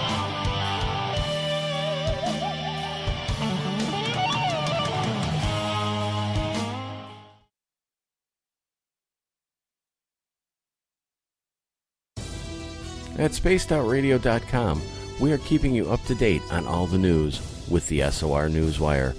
Captain Shirk leads the team that is bringing you the news of the day and exclusive stories on everything paranormal and supernatural. It's free to read, it's updated daily, and it's right there for you. The SOR Newswire is a one-stop shop for the news of the day. Check it out at spacedoutradio.com today. We're taking Sunday nights out of this world on Spaced Out Radio. This is Michael W. Hall, also known as the Paranormal Lawyer.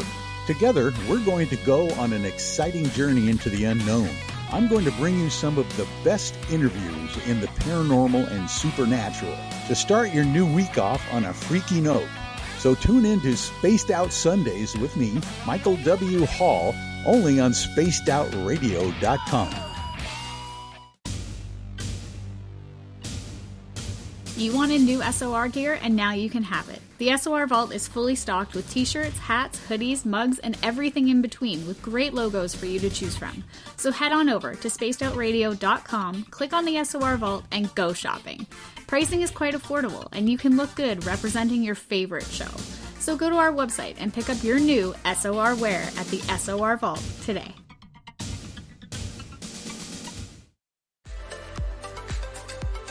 Are you looking for great advertising value for your company? Look no further than Spaced Out Radio. We have a multitude of places to get your name out there, including commercial ads during the show, special promotions, and banners on our website. Our audience is proven to support the companies that support our show. We can make your budget work for you. So for more information, please contact us at sales@spacedoutradio.com. From the heartlands of Canada to beards around the world, we know how to take care of you. Fill your follicles with the Mighty Moose Beard Oil. All our oils and balms are handmade and 100% natural ingredients because we care about your beard. And hey, use the promo code SOR2019 and get your Mighty Moose Beard Oil today. You can check us out on our website, mightymoosebeard.com.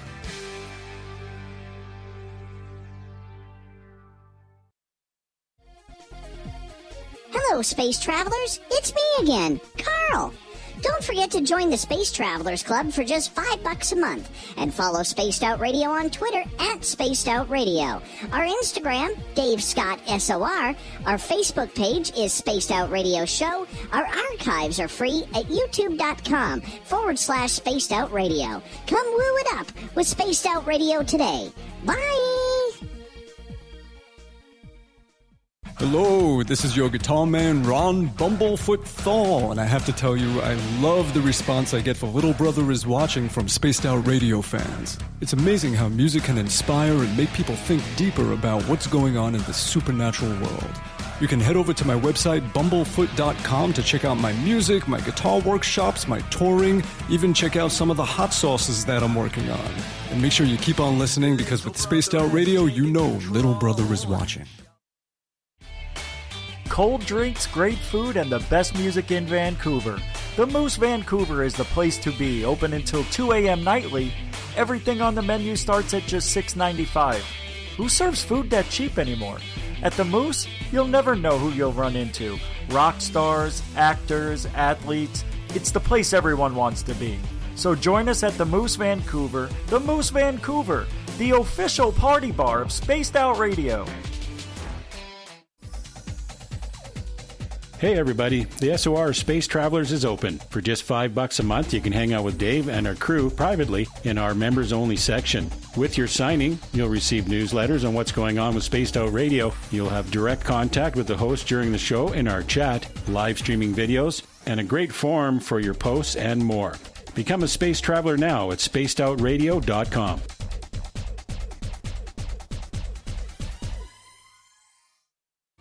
We're adding to the entertainment online for Spaced Out Radio. I'm Amber Beckrud, and I want to invite you to subscribe to our YouTube channel and check out Cryptid Tales, where I will take you on a journey into some of the strangest legends and lore from around the world, relaying the stories to you of the strange creatures and experiences that people have had throughout time. You can find Cryptid Tales at youtube.com/Spaced Out Radio. And while you're there, don't forget to check out our free archives and leave a comment. See you there. Hey, space travelers, this is John Resig, founder of the Chive and Chive Charities. If you know anything about our website, you know we like to do things a little differently. We're not some faceless organization collecting money for a nebulous cause. Our donor dollars go directly toward life-improving items. Then we give those items directly to an underdog who needs it most. To become a donor with Spaced Out Radio's official charity, Chive Charities, just go to chivecharities.org/donate.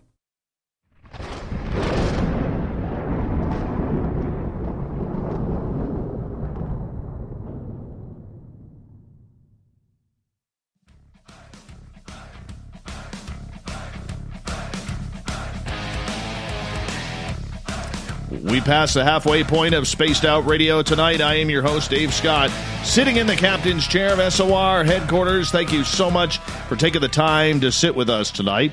We really do appreciate the time. Hey, I want to remind all of you that if you've missed portions of this show or others, check out our free archives by going to youtube.com/Spaced Out Radio. Just do me the favor, hit that subscribe button. Follow us on Twitter at Spaced Out Radio, on Instagram at Spaced Out Radio Show, and our website is spacedoutradio.com. We have a plethora of features for you, including rocking out to Bumblefoot and reading up on Captain Shirk's SOR Newswire.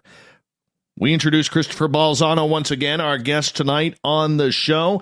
Author, researcher, folklorist, paranormal investigator, and unfortunately, Boston Red Sox and Boston Bruins fan. Me being a Yankees fan and a Canucks fan.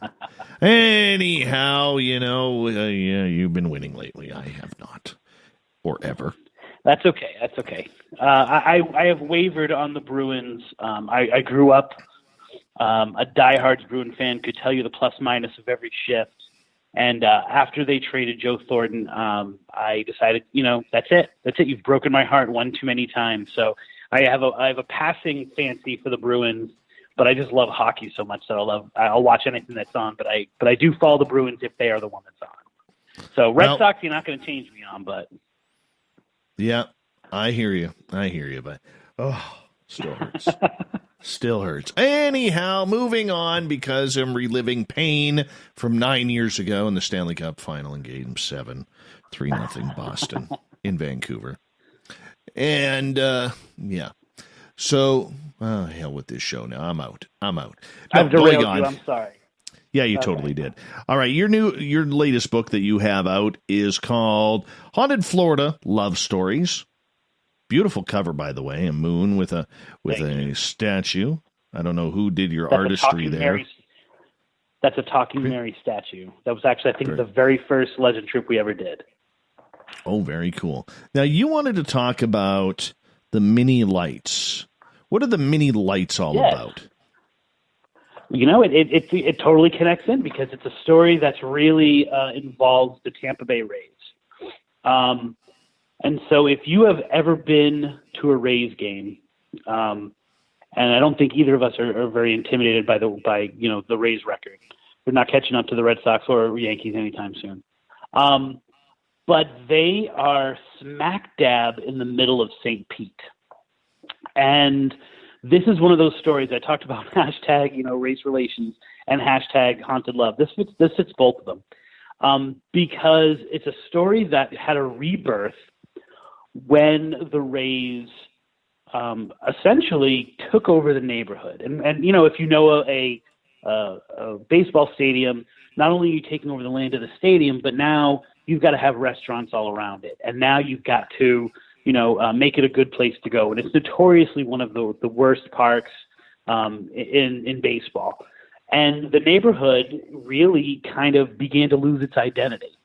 This area around the stadium, Tropicana Field, and a legend that had been cycling through for years, but had pretty much disappeared, began to resurface. And it's the story of the mini lights.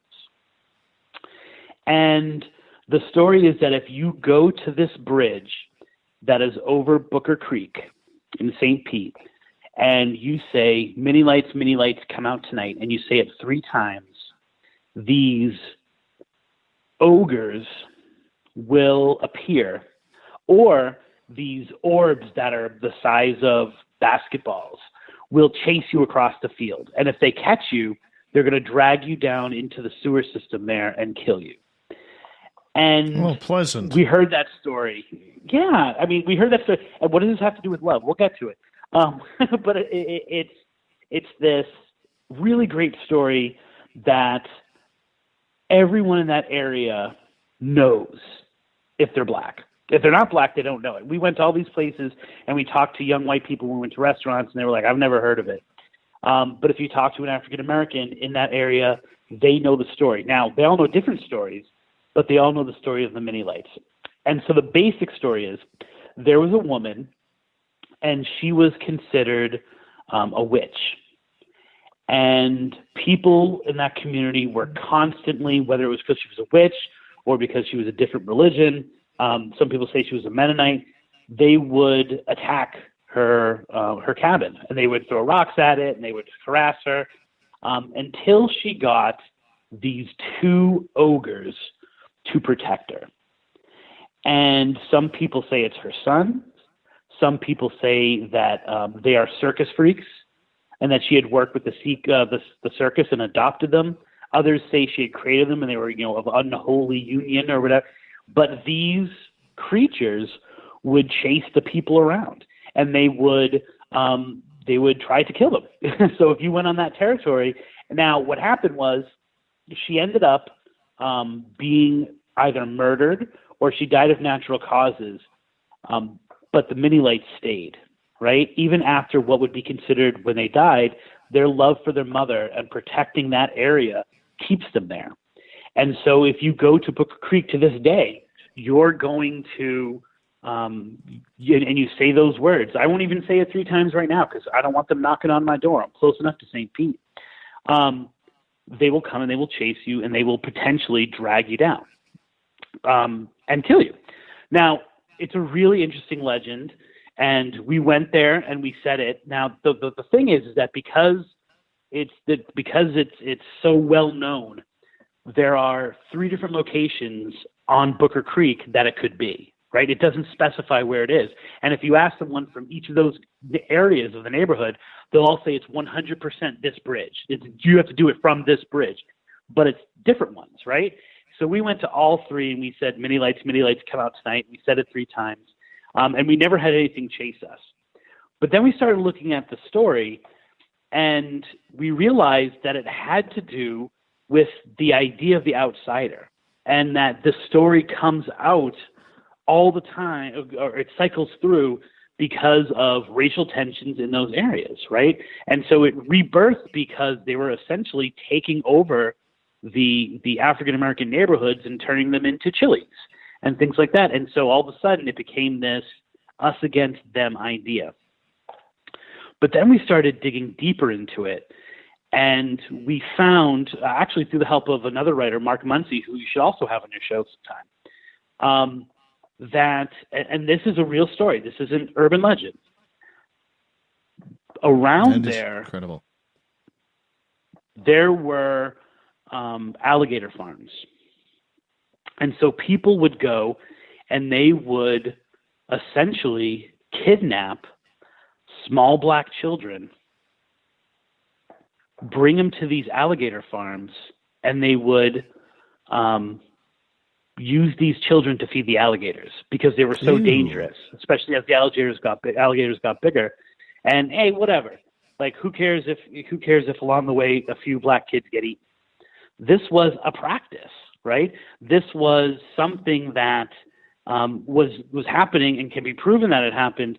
And so the mini light story, some believe, actually came out of, you're going to be abducted. If you go out, you could potentially become alligator food. Like, this is a real thing that's going on. And so they would tell the kid. How long, sorry to interrupt you there, but how long ago was this a true story? Was that happening during the times of slavery? No, we're talking that this is like the 1920s, 1930s. Oh my God, that's terrible. Yes. Yeah. And it's a proven thing that it was. And most of these places, their advertisements and Mark was able to find an advertisement that literally showed, like, it almost looks like the suntan lotion ad, where they're pulling down Jodie Foster's bathing suit of these little black kids, like, going into the mouths of alligators. These really horrible, like, depictions of African Americans, like, going into these mouths of alligators. But then I was able to find another story, which is Eco and Echo, who were abducted from their field there were 2 African-American twins who were abducted from a field in, I believe it was West Virginia. And they were albinos. They were kidnapped by a circus man who just happened to be driving by and seeing them. And they were sold as Martians, or they were sold as wild savages. and they made them draw the hair, and if you look at them, you're like, oh wow, like that's kind of what these ogres look like, right? And the mother and then they were eventually sold to Ringling, and so that area of Florida is Ringling country. That's where the Ringling brothers would winter, right?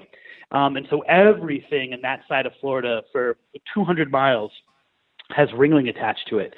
And the mother just happened to go to the circus and see her kids. And like, wait a minute, those are my sons. And she fought to get them back. And they ended up, once again, now like another cycle of when the Mini Lights story gets popular is when they were in court in Orlando, essentially trying to get their rights back and things like that. And I asked the sociologist, who had written a book about them, I'm like, do you think that this could be connected? And he's like, yeah, it makes sense because people would have talked and they would have been this symbol of, people are out there, they're going to abduct you. You've got to stop something. Like, don't go out there. They're the Mini Lights. They're going to capture you and they're going to bring you into the sewers.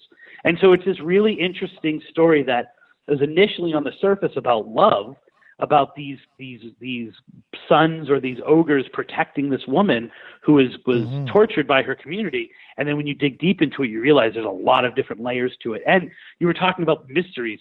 You're never going to solve where it comes from. You can only have these stories that have that potentially are the heart of it, I got to ask you this, because those stories, I don't care what the culture is, they're horrific.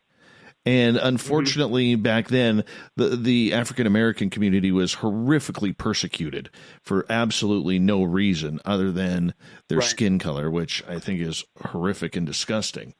All right. And I think the majority of the civilized world would say that as well. Okay. But how come for many people, this is the first time we're hearing these types of horrific stories about kidnapping African-American children and feeding them to alligators back in the day? I mean, that sounds so, and I'm playing devil's advocate here, that sounds so made up as a town's folklore. Where would the proof for this be? In the advertisements, like in the actual stories that are there. I think Mark was able to actually surface news stories about it. News is always, much like history, news is the voice of the people who have a voice, right? It's the written word of the people who have a voice. And so you have communities that don't have a voice, that their culture and their folklore gets taken away from them, changed, and then presented, right?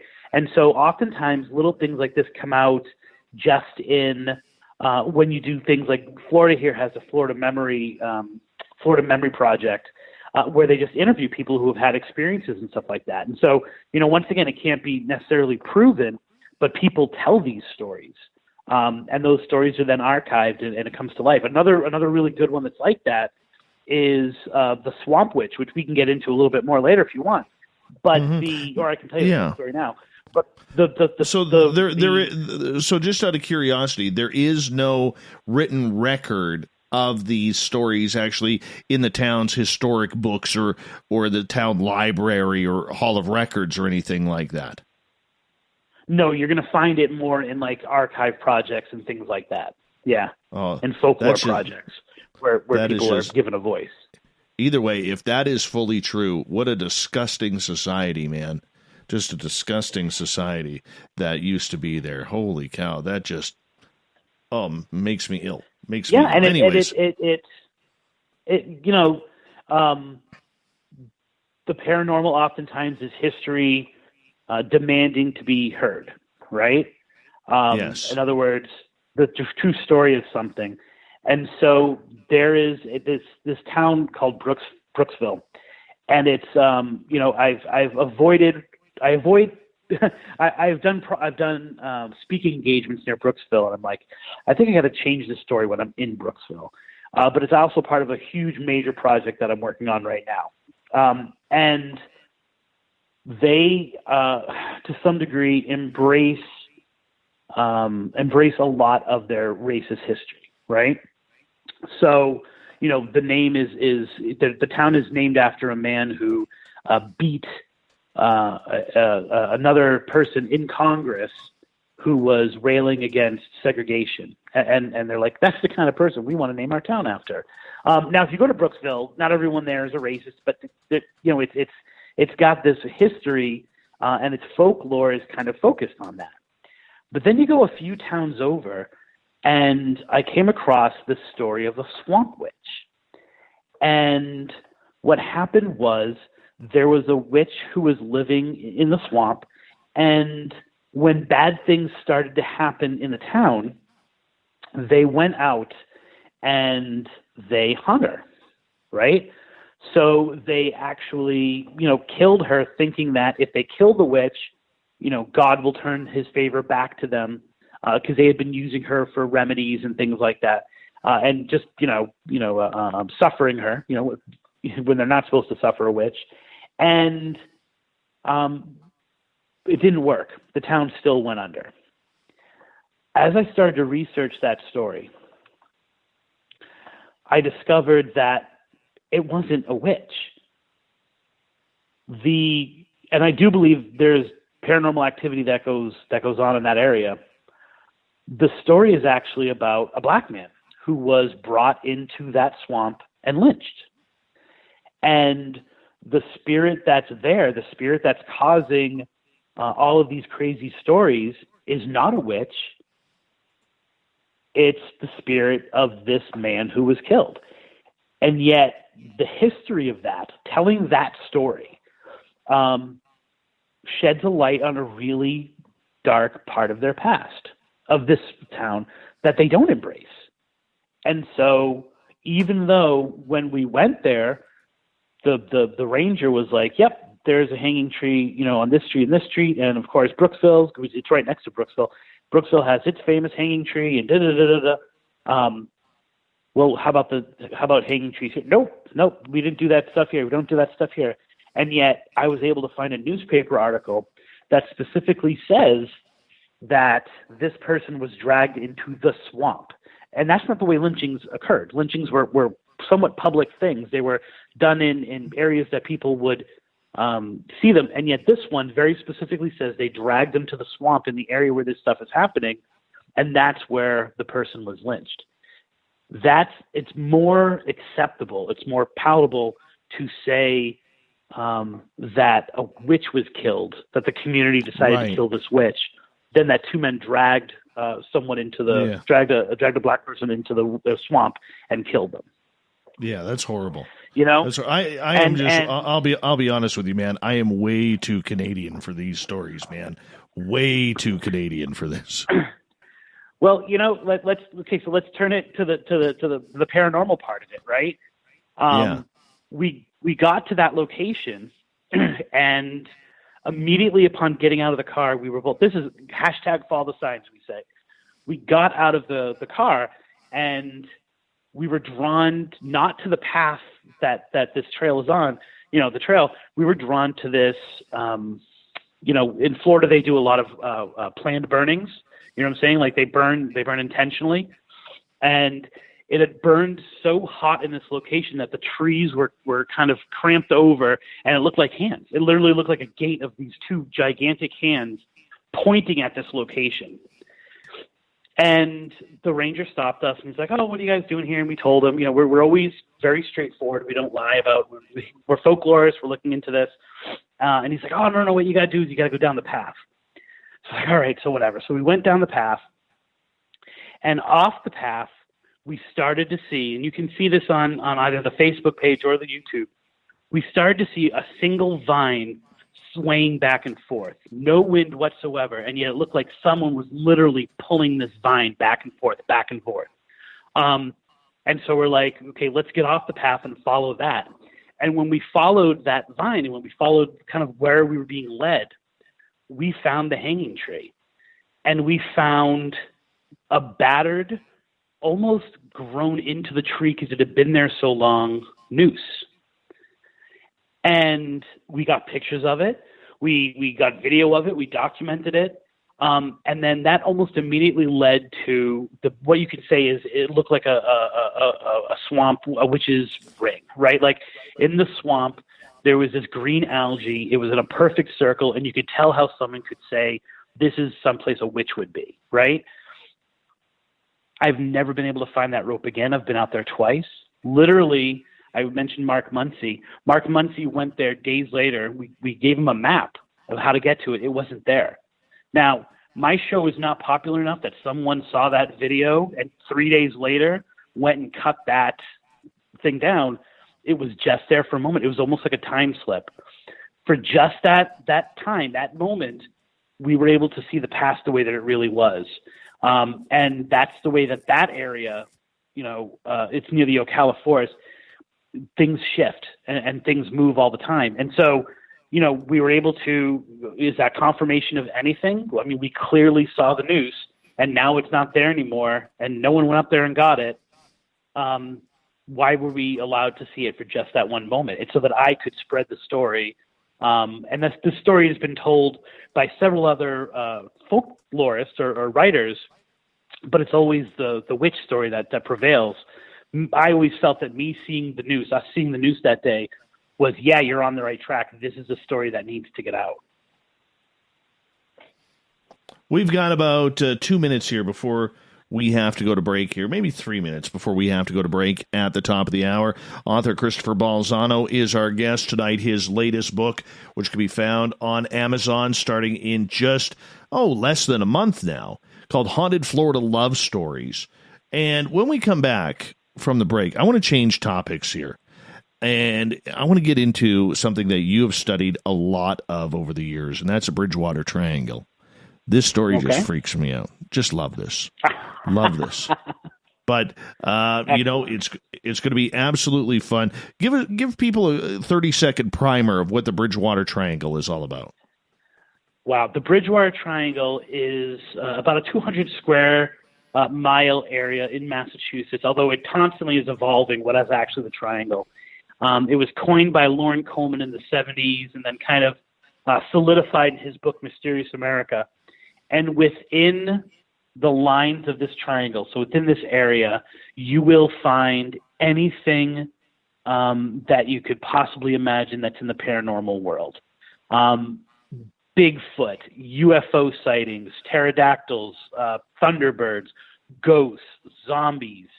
All of this stuff is kind of generated from that area. Weird crimes. And then you can also, within the same area, find any belief system that you have about what makes a ghost or what makes unusual activity. Ley lines, quartz, horrific history has all happened in this area as well. And so it's this perfect collision of activity that is still constantly going on, as well as reasons for the paranormal and the supernatural to exist, are all there in this one little spot in Massachusetts. Right on, man. And is that a good enough primer? I think we got it. I think that is a fantastic primer to it, man. Fantastic primer. And I don't know, man. That is one of the places, I don't know why, I just want to go there. I want to go there, and I want to spend about a month there and just see if anything weird happens, man. I just want to see it. Chris, you hold on. Christopher Balzano is our guest, author, folklorist, researcher, and you can find all of his books, including his latest one, which will be out next month, Haunted Florida Love Stories. We'll be back talking the Bridgewater Triangle with Christopher Balzano right after this.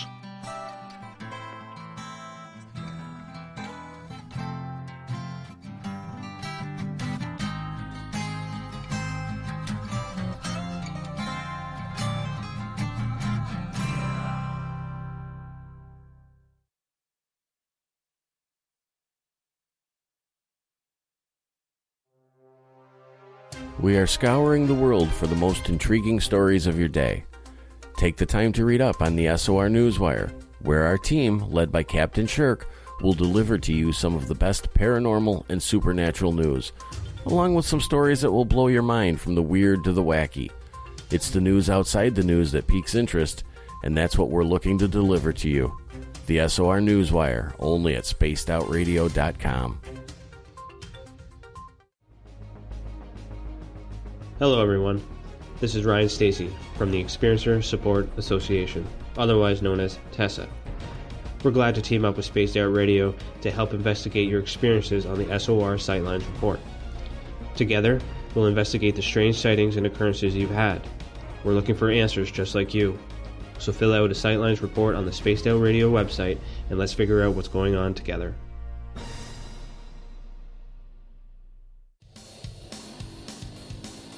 We all know on Spaced Out Radio we love a good beard and mustache, so why not take care of your facial hair with Mighty Moose Beard Oil?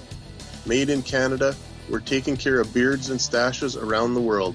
We use 100% natural ingredients with our oils and balms to make your whiskers feel silky smooth. Use promo code SOR2019 at MightyMooseBeard.com today.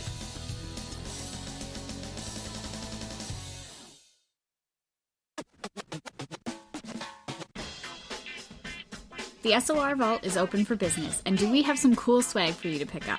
All you have to do is head over to our website and click on the SOR Vault. You have a variety of cool logos to choose from, and put them on anything you want. T-shirts, hoodies, hats, coffee mugs, you name it, we can get it to you. So do your shopping by supporting the store you love. Get your Spaced Out Radio swag at the SOR Vault today.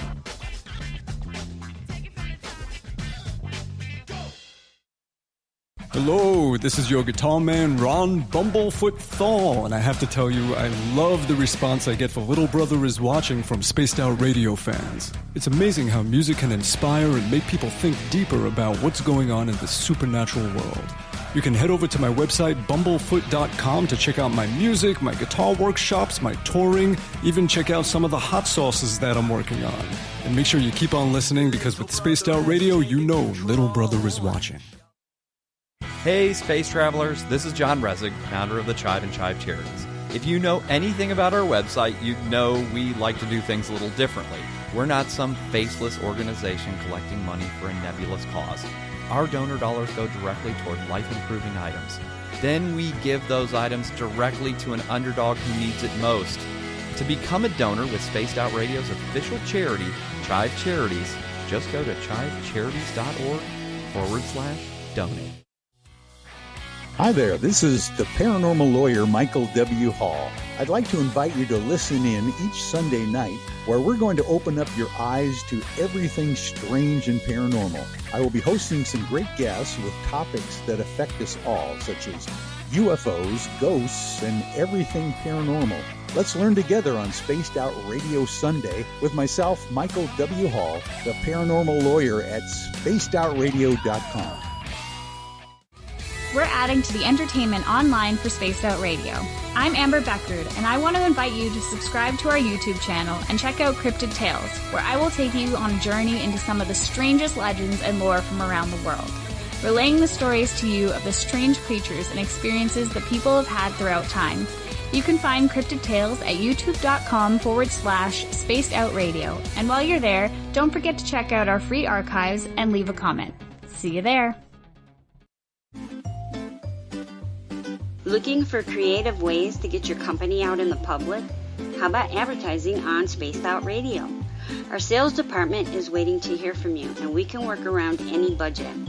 From commercial spots to banners to special promotions, there are many opportunities to get your name and product out to our SOR listeners. For a price guide and more information, please contact us at sales@spacedoutradio.com. The party is always on at the Moose Vancouver. The Moose Vancouver is where you want to be when visiting Canada's West Coast. Open until 2 a.m. nightly, the Moose cranks up the rock while serving some of the best rated food in the city. The menu starts at $6.95. Why party anywhere else in Vancouver when the Moose is right there? Get your horns up and rock with the Moose, the official party bar of Spaced Out Radio. I'm feeling a little spicy tonight. What to do? What to do? Why not get Bumblefuck? 4 million Scoville units of pure hard rock. Bumblefoot hot sauces come in 3 flavors. The burning Bumble. Tone it down a bit with Bumblicious and throw the sauce on everything. Spice it up. Bumble me, baby. Bumblefoot hot sauce. Get it today at Kajans.com. For the price of 1 cup of coffee a month, you can become an SOR space traveler. The Space Travelers Club is a place where you can interact with other listeners, either live during the show or on our great forum. We want your stories, pictures, comments, and ideas. You'll get live video streams, exclusive content, and be a part of our newsletter. Stay in touch with everything SOR. The Space Travelers Club is just $5 a month at spacedoutradio.com.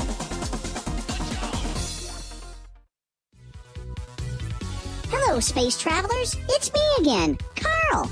Don't forget to join the Space Travelers Club for just $5 a month and follow Spaced Out Radio on Twitter at Spaced Out Radio. Our Instagram, Dave Scott SOR. Our Facebook page is Spaced Out Radio Show. Our archives are free at youtube.com/Spaced Out Radio. Come woo it up with Spaced Out Radio today. Bye!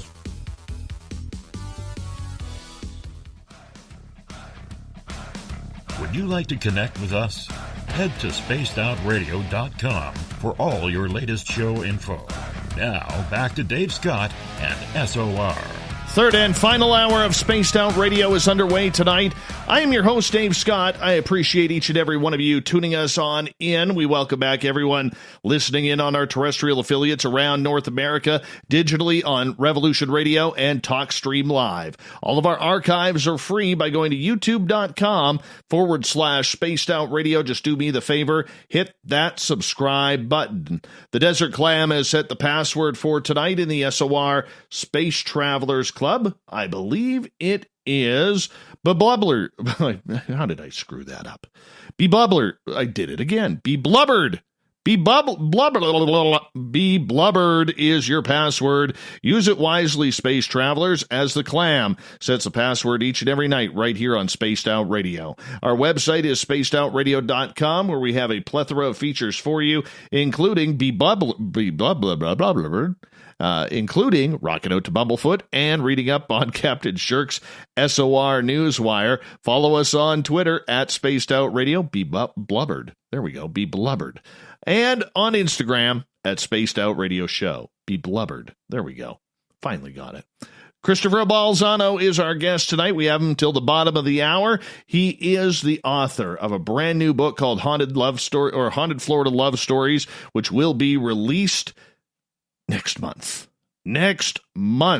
I'm looking forward to this one. And he is a folklorist. He is a researcher, paranormal investigator. And, he's also very well known for his time up in Massachusetts, where he investigated the legendary Bridgewater Triangle. Now, this is a story that a lot of people want to investigate. They love to investigate. They absolutely are freaked out by what's going on there. Chris, how real is the Bridgewater Triangle? Lauren Coleman said it best in an amazing documentary that anyone can watch on Amazon Prime, called The Bridgewater Triangle. It's free if you have Prime. And he said, it's not about believing, I just accept it. Like, it's real. It's 100% real. And you can think in your mind when you hear about the Bridgewater Triangle that you can find any area. Just take 3 towns wherever. There's a Tampa Triangle down here, and you can find weird stuff that happens. But it's not just that. Things that happen within the triangle, paranormal stories. We've been talking a lot tonight about backstory, right? And the what is going on and why does this haunting happen? So many of the weird experiences that people have in the Bridgewater Triangle have no backstory. There's no reason for it happening. They just experience stuff. And it's not just one thing. It's not just the other. It is documented that that area has, which is what drew me to it when I was working on my first book, which was Dark Woods, which is about one town in the Triangle, has a higher level of teen suicide. It has a higher level of divorce. It has a higher level of fatal accidents along the road, which is kind of the backbone of the Triangle.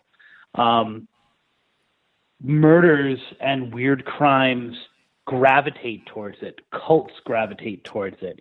It's one of those things where it's not just, oh, there are a lot of ghost stories in this one place, or, yeah, it's this wooded area with this amazingly huge swamp, so you're going to get Bigfoot stories. No.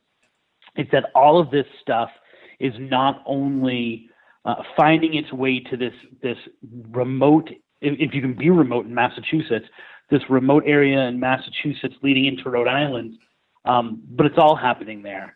And to find the root, trying to find the root of it. The first question people always ask is, well, why has it happened? Why has all this weird stuff happen? Is it ley lines? Is it bad history? And it's like it's all of those things. And every time you think you've found the heart of the weirdness of the Bridgewater Triangle, you peel another thing back on the onion. You realize, no, that's a symptom of the triangle and not the root, because it doesn't make any sense.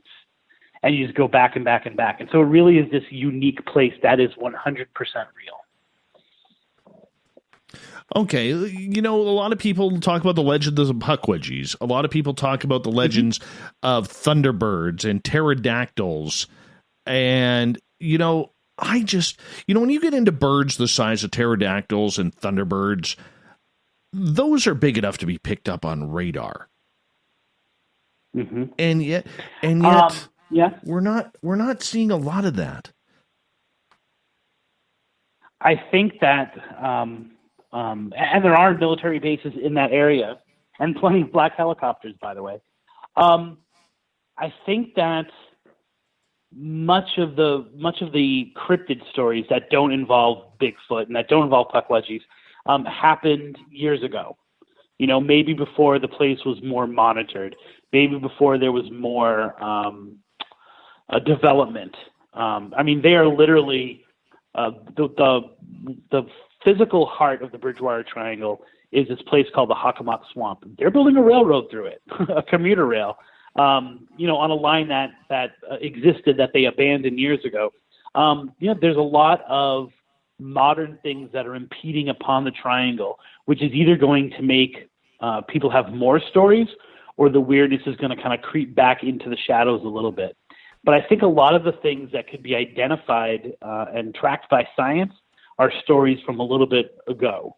They're not as prevalent as some of the other things. How often are these interactions with these fabled creatures happening?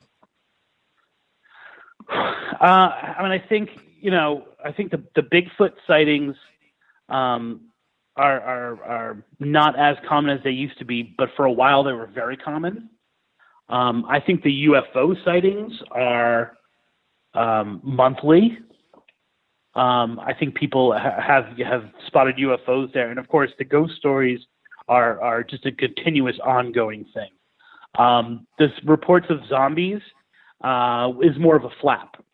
It happened at a very specific time, and all the reports that I got that people were telling me were from like 3 years ago, independently telling me the same stories within the Freetown State Forest that I was looking into, but those aren't as common. So I think the cryptid stuff is less frequent, but then again, it goes in cycles. It does have kind of a flap thing to it, because then someone has an experience, and then you get 3 more reports of it from the same area, or even just a different area within the triangle at the same time, and then it goes silent for like 6 months or a year, and then it happens again.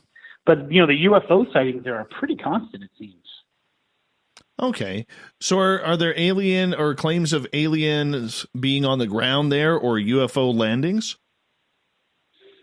I know that there are quite a few, and this is not my specialty, but there are quite a few abductions that are reported from that area, and definitely time slips, which some people argue are UFO abductions as well.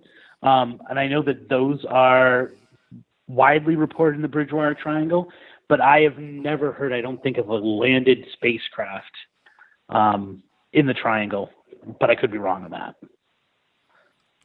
But it's definitely in the sky stuff. It's, and it's funny because, that was research that I was doing like 20 years ago, 15 years ago, those books came out, maybe like 12 years ago. But people still email me, people still message me, and there's actually a Bridgewater Triangle documentary Facebook page where people are still giving their reports, and they seem to be coming in quite a bit. All right, let's move over to the puckwudgies, because a lot of people don't know what this creature is. Yeah. And I like to say most people know what a pukwudgie is. They just have never heard that word for it. Because I do think that they are creatures that appear all across the country, definitely in Canada. And they are these 3-foot-tall troll-like creatures. Unlike what you're going to see if you go on the internet and Google the word, they don't have porcupine skin. They don't have porcupine quills coming out of them. Sometimes they like to dress up in grass and like cover themselves in grass.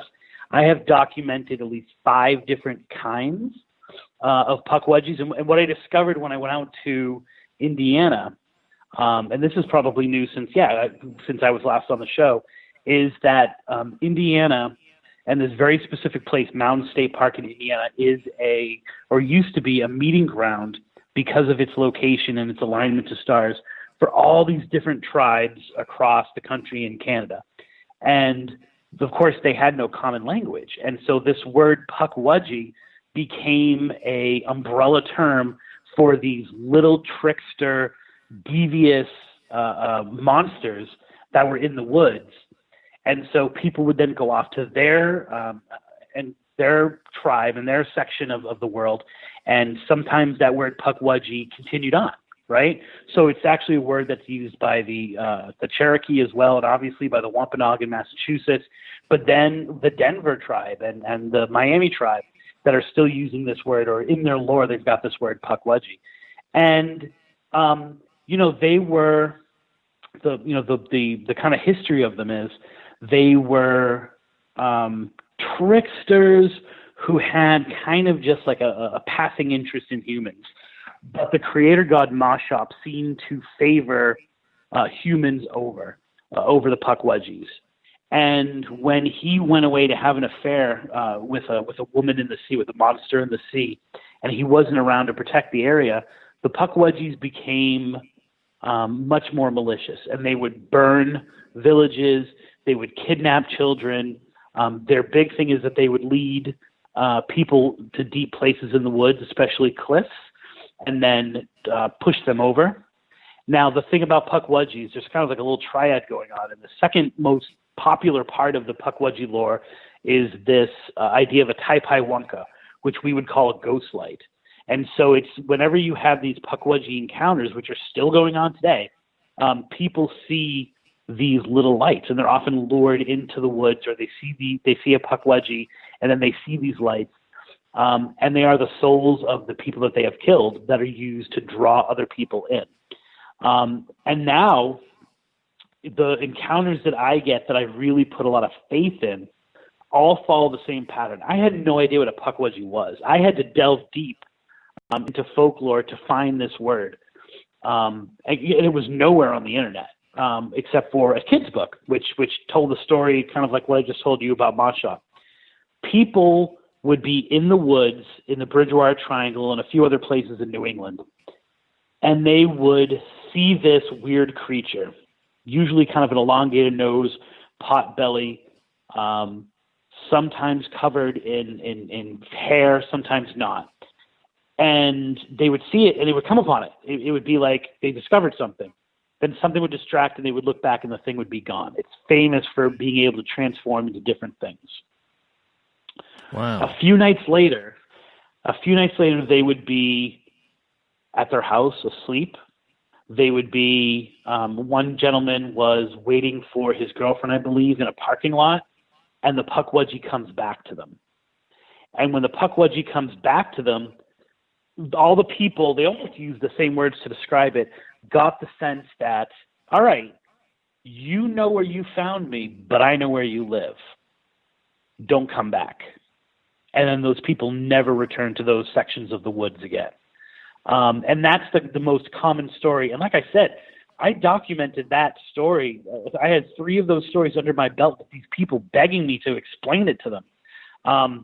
And it was just a passing reference that I saw in a book by Joe Citro, Passing Strange, oddly enough, is the name of the book, that said, it was talking about this weird encounter called the Dover Demon. And he just threw it out there, and he said, but from what I could tell, this isn't a pukwudgie. And so I was like, well, Joe, because I know, Joe, what do you mean by that? And so I started doing the research on it. And it's now such a popular, and I started writing about it, putting it out there. It's such a popular paranormal creature now that it's all over the place. There's Pukwudgie beer. There's bands that are Pukwudgies. If you go on to and Google it, you're going to find all these images because people really put whatever they want on the Pukwudgie because it's such a common idea to have these small little devious creatures in our culture, right? That like now it's its own thing. It's like now a rock star of the paranormal community, and it's because it's a real thing, and it really is still happening to people. Do you think there's some sort of portal system that is opening up in that area for these creatures to appear and disappear? No, I do. I'm a strong believer in portals. I'm a strong believer in vortexes, but Pukwudgies are infamous for their ability to transform into different things. So I was, once again, when I was in Mountain State Park, for example, we kept seeing this dark figure in the woods that was tracking us. It's an area famously known for its Pukwudgies. And we started going into the woods to track it down, right? Because we'd see this dark shadow moving in the woods. There was, and it's fine to say that there were fireflies, whatever, these glowing lights, these orbs that were flying in the air that literally formed two lines leading into where we were seeing the shadow. And we made our way there. And my partner, my co-host at the time, was behind me because she was noticing these crab apples. And there's a specific legend in Indiana having to do with crab apples and Pukwudgies, and she was noticing that they were bitten into. And so she was trailing a little bit behind me, and I pretty much got to the area that it was. And then all of a sudden, out of nowhere, and I understand this, and I understand the hesitation or the comeback for this. Out of nowhere was this gigantic red deer. And Pukwudgies are known into transforming into deer. But it was just there. Boom. All of a sudden, it was right between where her and I were. It looked at me. It looked at her. It jumped off 2 jumps to the road, which we weren't that far from, jumped and disappeared. And that's the kind of thing that Pukwudgies do. They're known for being able to turn into deer. They're known to being able to turn into small woodland creatures, into fireflies themselves or mosquitoes. I mean, it's right there in the lore that they love to do that. So I completely believe that some of these creatures, and even some of the ghosts who we experience and other things, go from place to place via portals and via vortexes. I just don't specifically think a Pukwudgie does. Is there any type of time of year where this creature comes out, or any of these woodland type creatures that hide in the shadows? No, Pukwudgies are a year-round event. The reports that I've gotten, and so now, being one of the first people to publish about them, I was the person that people contacted about them. I became known as the Pukwudgie guy. And so I got a lot of emails, and they spanned the entire Northeast and Midwest, and like I said, and into Canada. They're even written about in some books about Canadian ghosts with the word Pukwudgie. And it happens at all times of the year. So it doesn't seem as if they're seasonal at all. Interesting. All right. Are there any gnomes or gargoyles or trolls living in the area being seen as well? I would argue that Pukwudgies are those things. You know what I'm saying? Like I think that they're just the Wampanoag word for it, and this kind of passed on word for it, that if someone sees I wouldn't say gargoyle, but if someone sees a gnome, the very first report I got was sounding very much like a gnome, in that it had a hat. And this is why I said I think there are a few different kinds.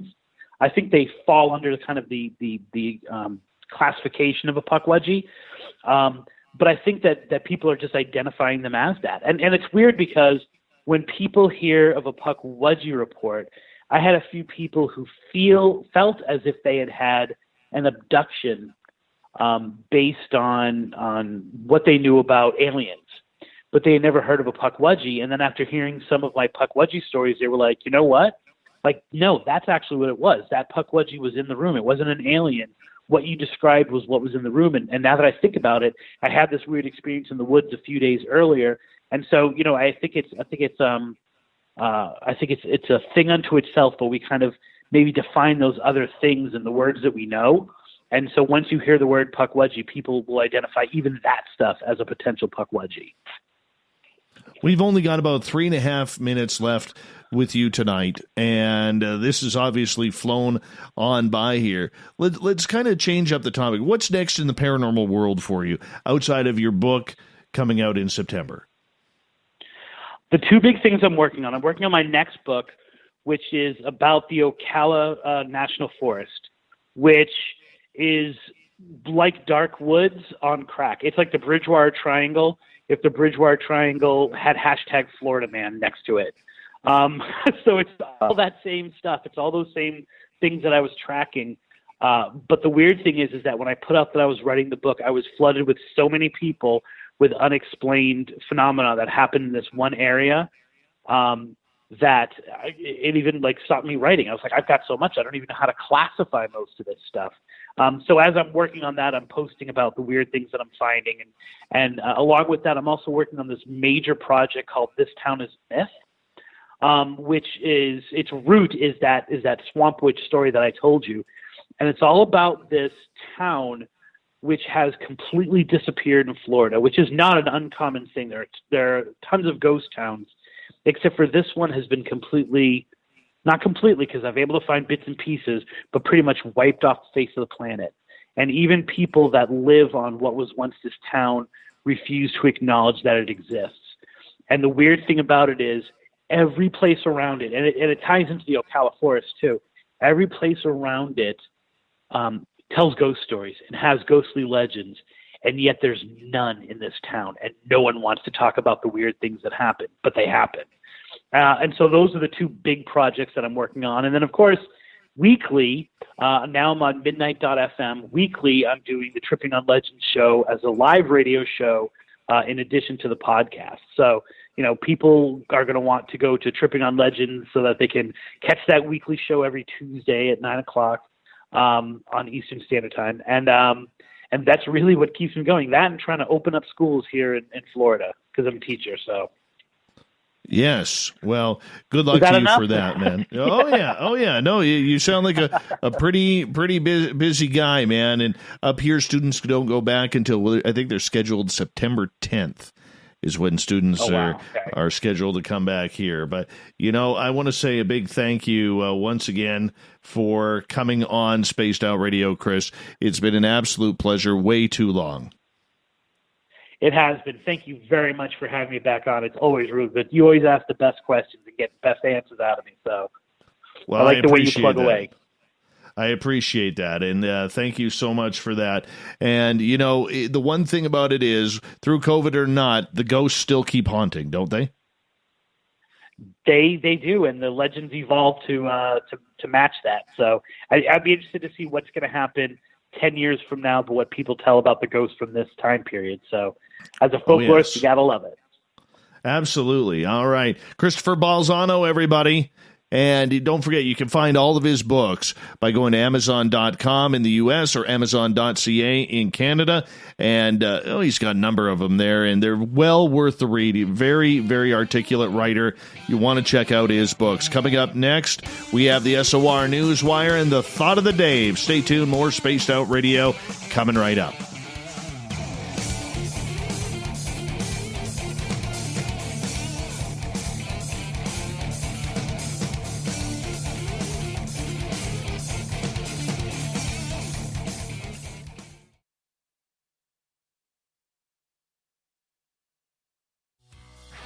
Hi there, this is the paranormal lawyer Michael W. Hall. I'd like to invite you to listen in each Sunday night where we're going to open up your eyes to everything strange and paranormal. I will be hosting some great guests with topics that affect us all, such as UFOs, ghosts, and everything paranormal. Let's learn together on Spaced Out Radio Sunday with myself, Michael W. Hall, the paranormal lawyer at spacedoutradio.com. Hello, this is your guitar man, Ron Bumblefoot Thal, and I have to tell you, I love the response I get for Little Brother is Watching from Spaced Out Radio fans. It's amazing how music can inspire and make people think deeper about what's going on in the supernatural world. You can head over to my website, bumblefoot.com, to check out my music, my guitar workshops, my touring, even check out some of the hot sauces that I'm working on. And make sure you keep on listening, because with Spaced Out Radio, you know Little Brother is watching. You wanted new SOR gear, and now you can have it. The SOR Vault is fully stocked with t-shirts, hats, hoodies, mugs, and everything in between, with great logos for you to choose from. So head on over to spacedoutradio.com, click on the SOR Vault, and go shopping. Pricing is quite affordable, and you can look good representing your favorite show. So go to our website and pick up your new SOR wear at the SOR Vault today.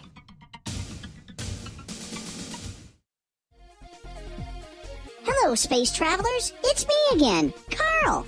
Don't forget to join the Space Travelers Club for just $5 a month, and follow Spaced Out Radio on Twitter at Spaced Out Radio. Our Instagram, Dave Scott SOR. Our Facebook page is Spaced Out Radio Show. Our archives are free at youtube.com/Spaced Out Radio. Come woo it up with Spaced Out Radio today. Bye!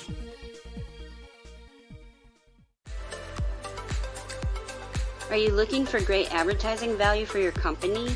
Look no further than Spaced Out Radio. We have a multitude of places to get your name out there, including commercial ads during the show, special promotions, and banners on our website. Our audience is proven to support the companies that support our show. We can make your budget work for you. So for more information, please contact us at sales@spacedoutradio.com. Cold drinks, great food, and the best music in Vancouver. The Moose Vancouver is the place to be, open until 2 a.m. nightly. Everything on the menu starts at just $6.95. Who serves food that cheap anymore? At the Moose, you'll never know who you'll run into. Rock stars, actors, athletes.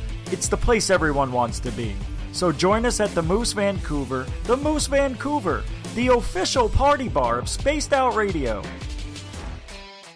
If you like it hot, real hot, then heat up your meals with Bumblefoot hot sauce. Get your Bumblefoot hot sauce today. The sauce, Bumblicious, and the 4 million Scoville unit Bumble. We're going in hot, real hot, coming out even hotter. Keep the milk nearby and tantalize your taste buds tonight. Bumblefoot hot sauce, available now at kajans.com.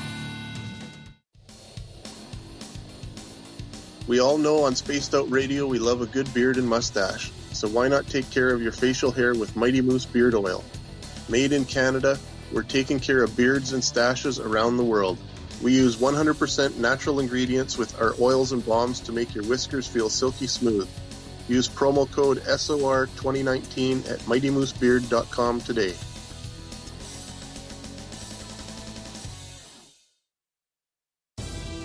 At spacedoutradio.com, we are keeping you up to date on all the news with the SOR Newswire. Captain Shirk leads the team that is bringing you the news of the day and exclusive stories on everything paranormal and supernatural. It's free to read, it's updated daily, and it's right there for you. The SOR Newswire is a one-stop shop for the news of the day. Check it out at spacedoutradio.com today. Hey, Spaced Out Radio fans! It's John Resig, founder of the Chive and Chive Charities. Our goal is to make the life of veterans, first responders, and those with rare medical conditions 10% happier. We do this by donating one grant item, ranging from dance to therapy programs to prosthetic limbs, to those who need it most. To contribute to Spaced Out Radio's official charity, head over to chivecharities.org and become a donor today. Hey everybody, the SOR Space Travelers is open. For just $5 a month, you can hang out with Dave and our crew privately in our members-only section. With your signing, you'll receive newsletters on what's going on with Spaced Out Radio. You'll have direct contact with the host during the show in our chat, live streaming videos, and a great forum for your posts and more. Become a Space Traveler now at spacedoutradio.com.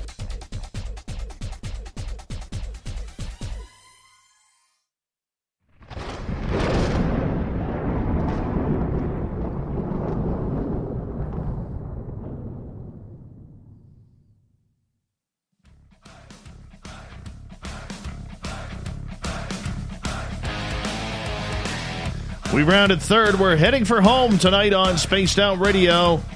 I am your host, Dave Scott, sitting in the captain's chair of SOR headquarters. Thank you so much for joining us. I want to remind you that if you missed most of this show or others, check out our free archives by going to youtube.com/Spaced Out Radio. Just do me the favor, hit that subscribe button. Our website is spacedoutradio.com, where we have a plethora of features for you, including rocking out to Bumblefoot and reading up on Captain Shirk's SOR Newswire. Follow us on Twitter at Spaced Out Radio and on Instagram at Spaced Out Radio Show. Speaking of the news.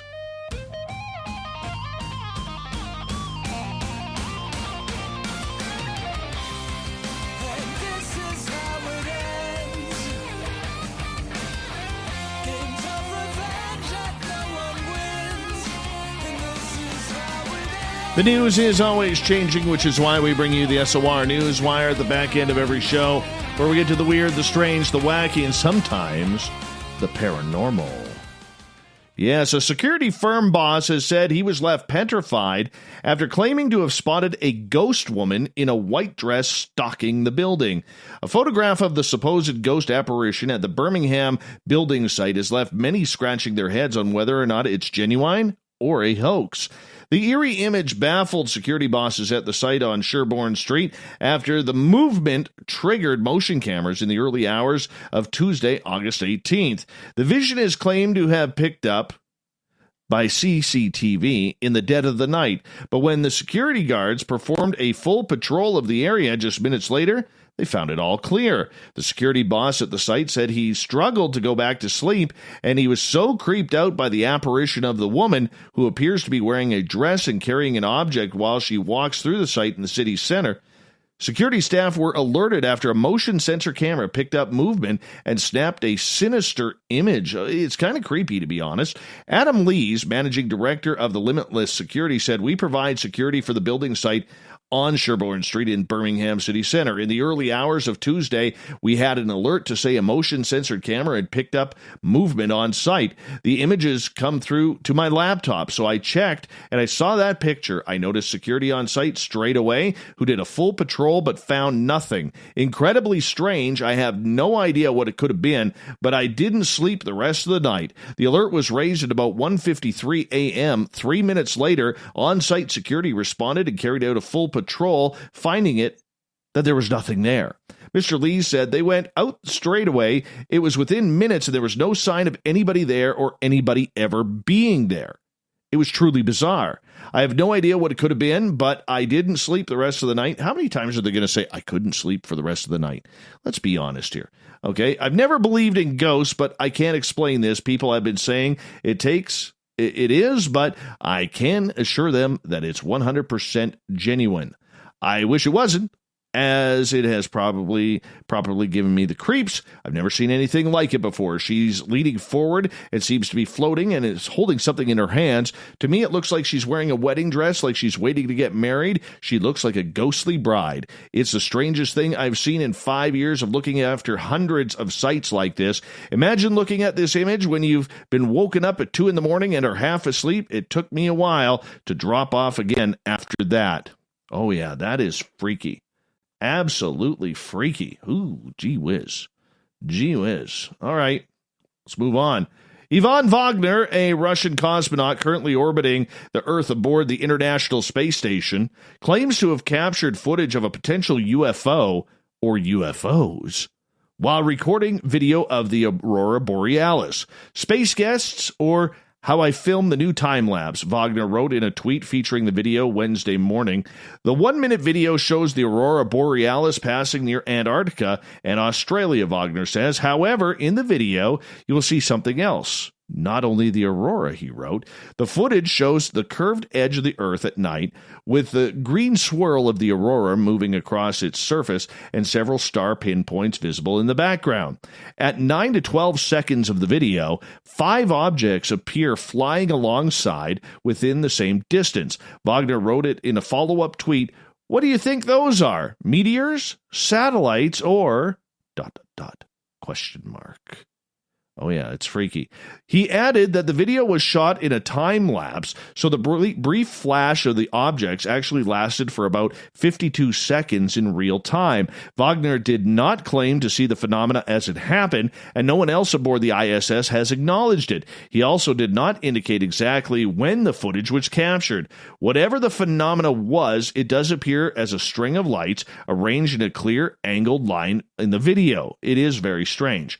Roscosmos, Russia's space agency, shared the video on its own Twitter account. An interesting and at the same time mysterious video made by cosmonaut of Roscosmos, Ivan Wagner, from the International Space Station. The agency tweeted, along with a thoughtful emoji. Wagner says he flagged the video to Roscosmos management and that it's currently being examined by experts at the Space Research Institute of the Russian Academy of Sciences. Roscosmos spokesperson Vladimir Ustimenko has confirmed that the video is under review by the Russian news agency TASS, or according to them.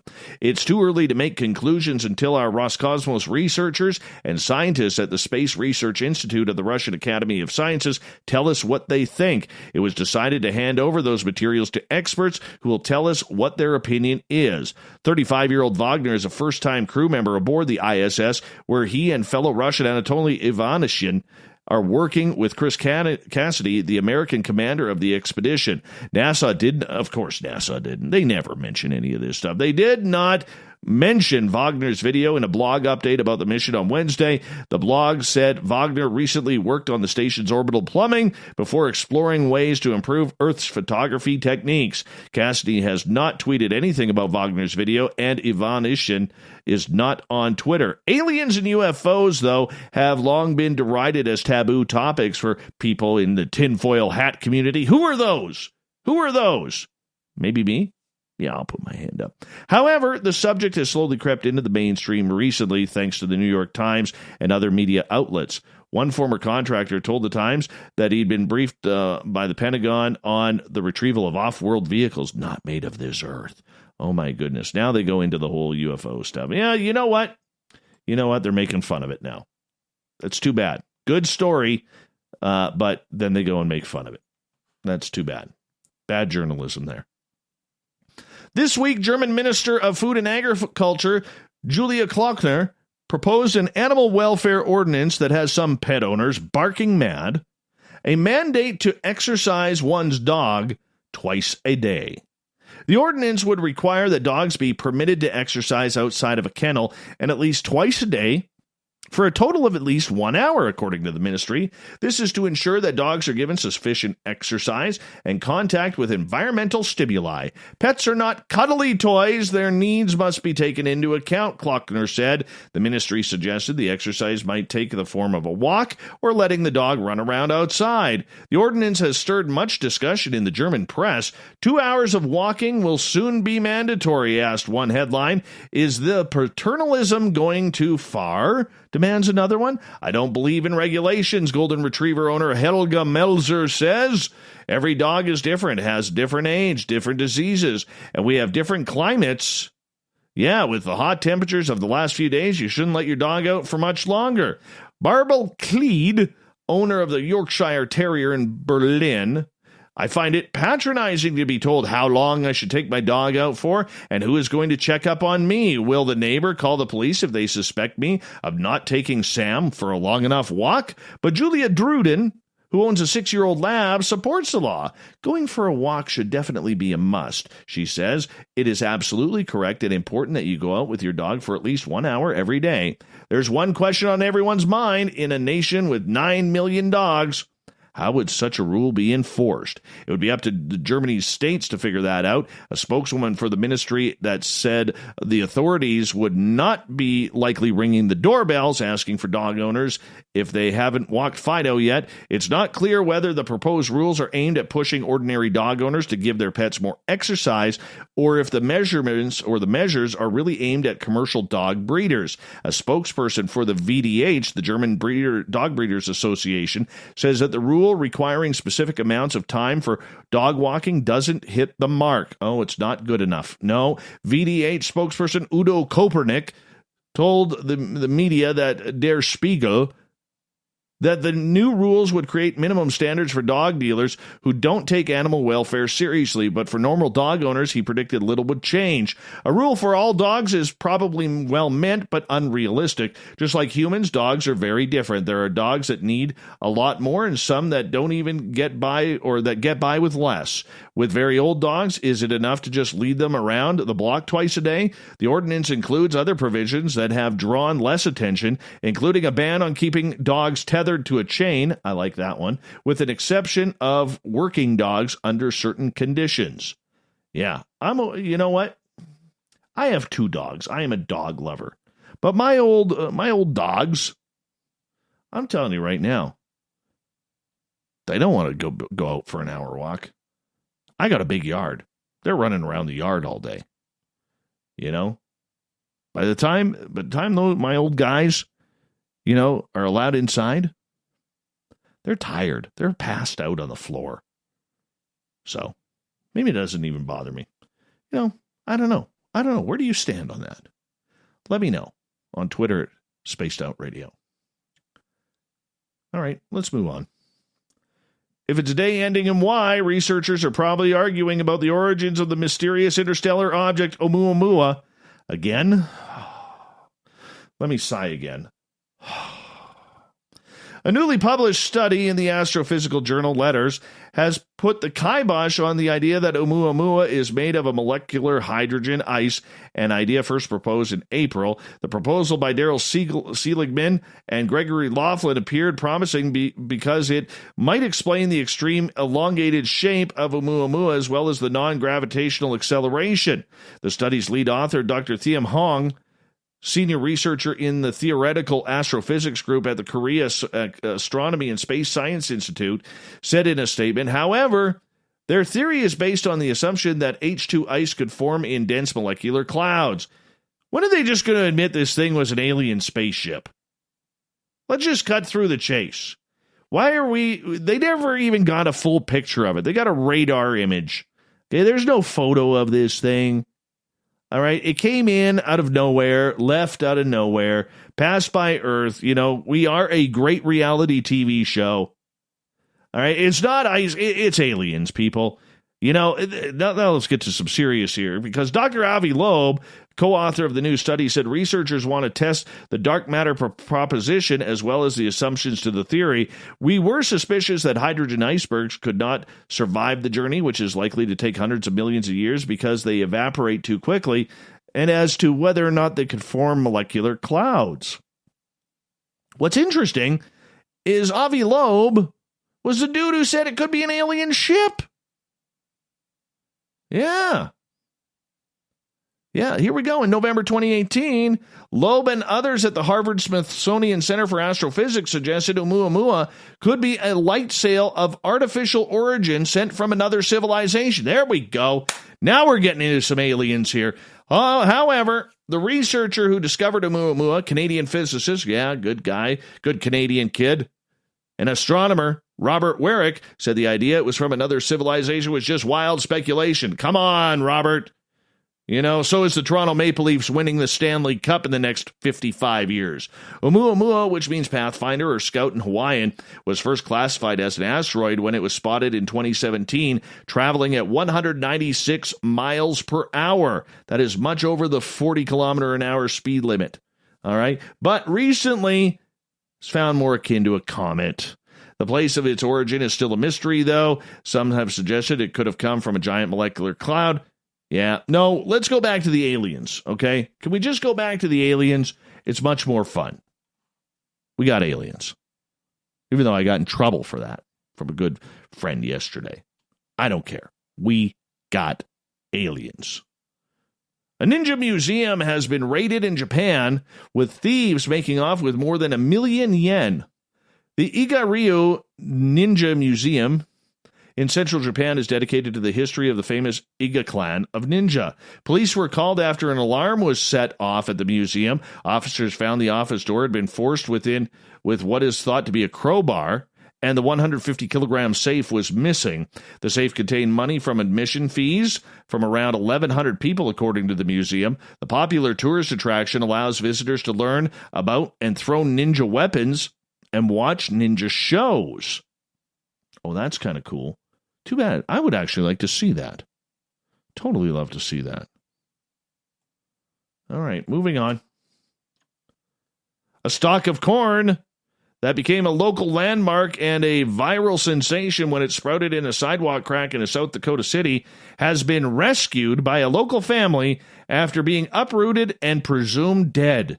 The 57th Street corn, named after its location where it was found in a crack on the street in Sioux Falls, became a local sensation and a viral star online when residents realized it was a stalk of corn growing in the unusual urban environment.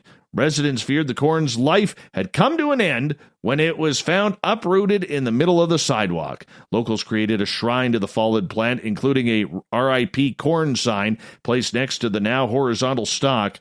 The corn ended up with a new lease on life, however, when Chad Thiessen and his children retrieved it and replanted it in a bucket they thought they bought at a local hardware store.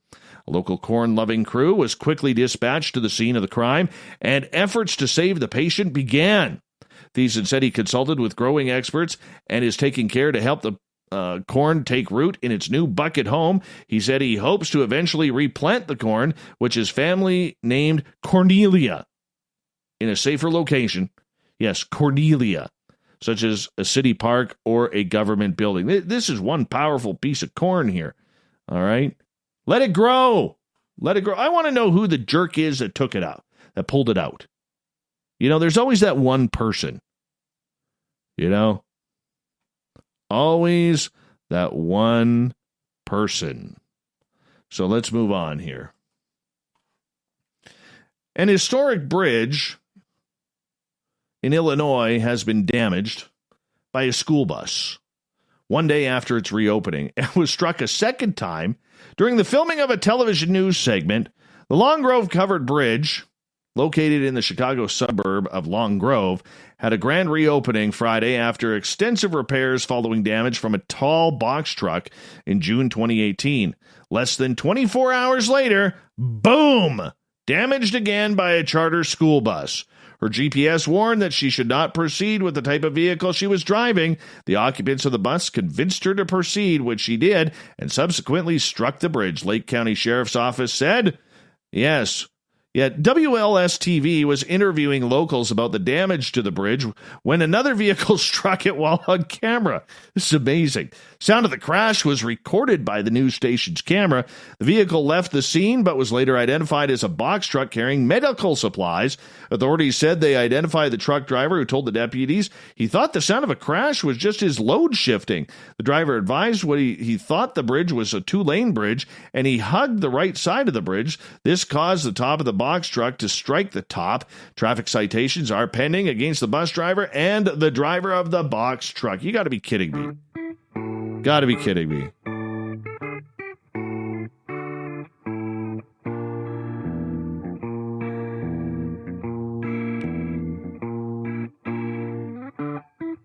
Thought of the Dave happens every night at this time, where we ask a question on our Facebook and Twitter pages, then read your responses on the air because we love the audience participation around here. Today's Thought of the Dave is as follows. Which paranormal supernatural mystery needs more study?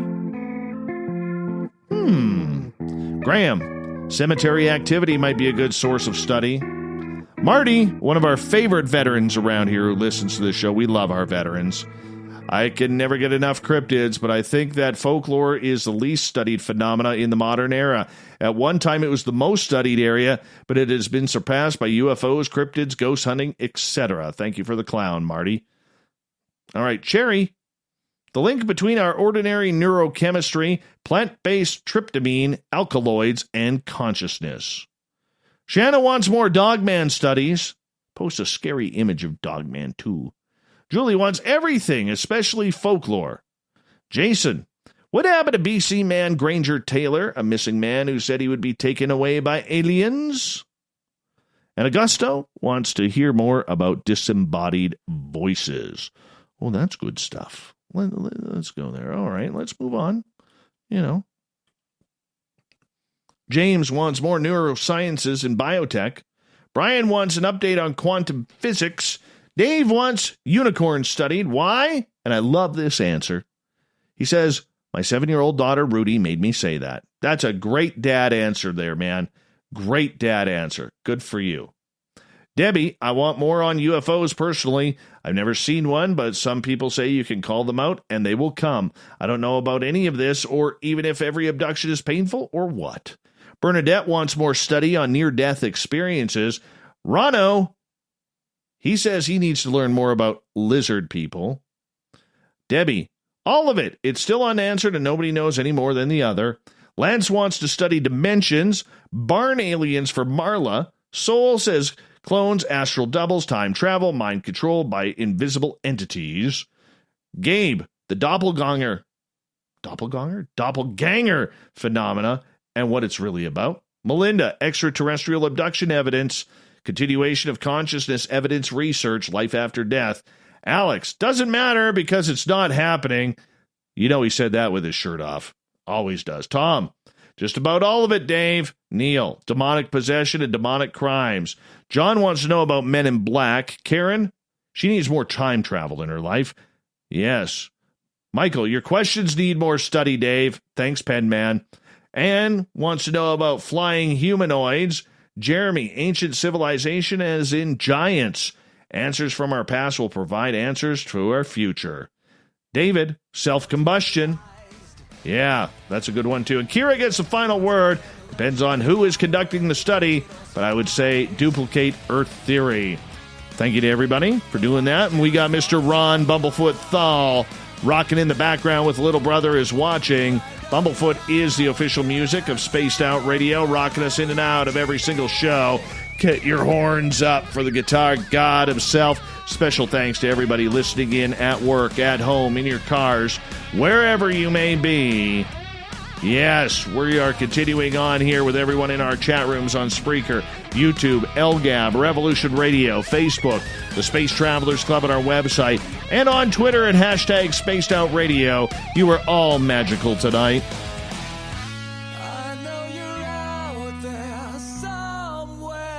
Remember, this show is copyright by Spaced Out Radio and SOR Media Ventures Limited. Thank you so much for choosing to share your evening with us, because together, my friends, we own the night. Mr. Bumblefoot, we need a favor. We need you to take us home.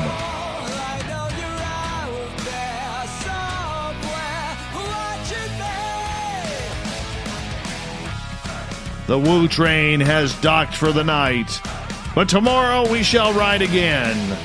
Your seats are always available. Your tickets never expire. And if you want to bring a friend, guess what? We have room for them too. Good night.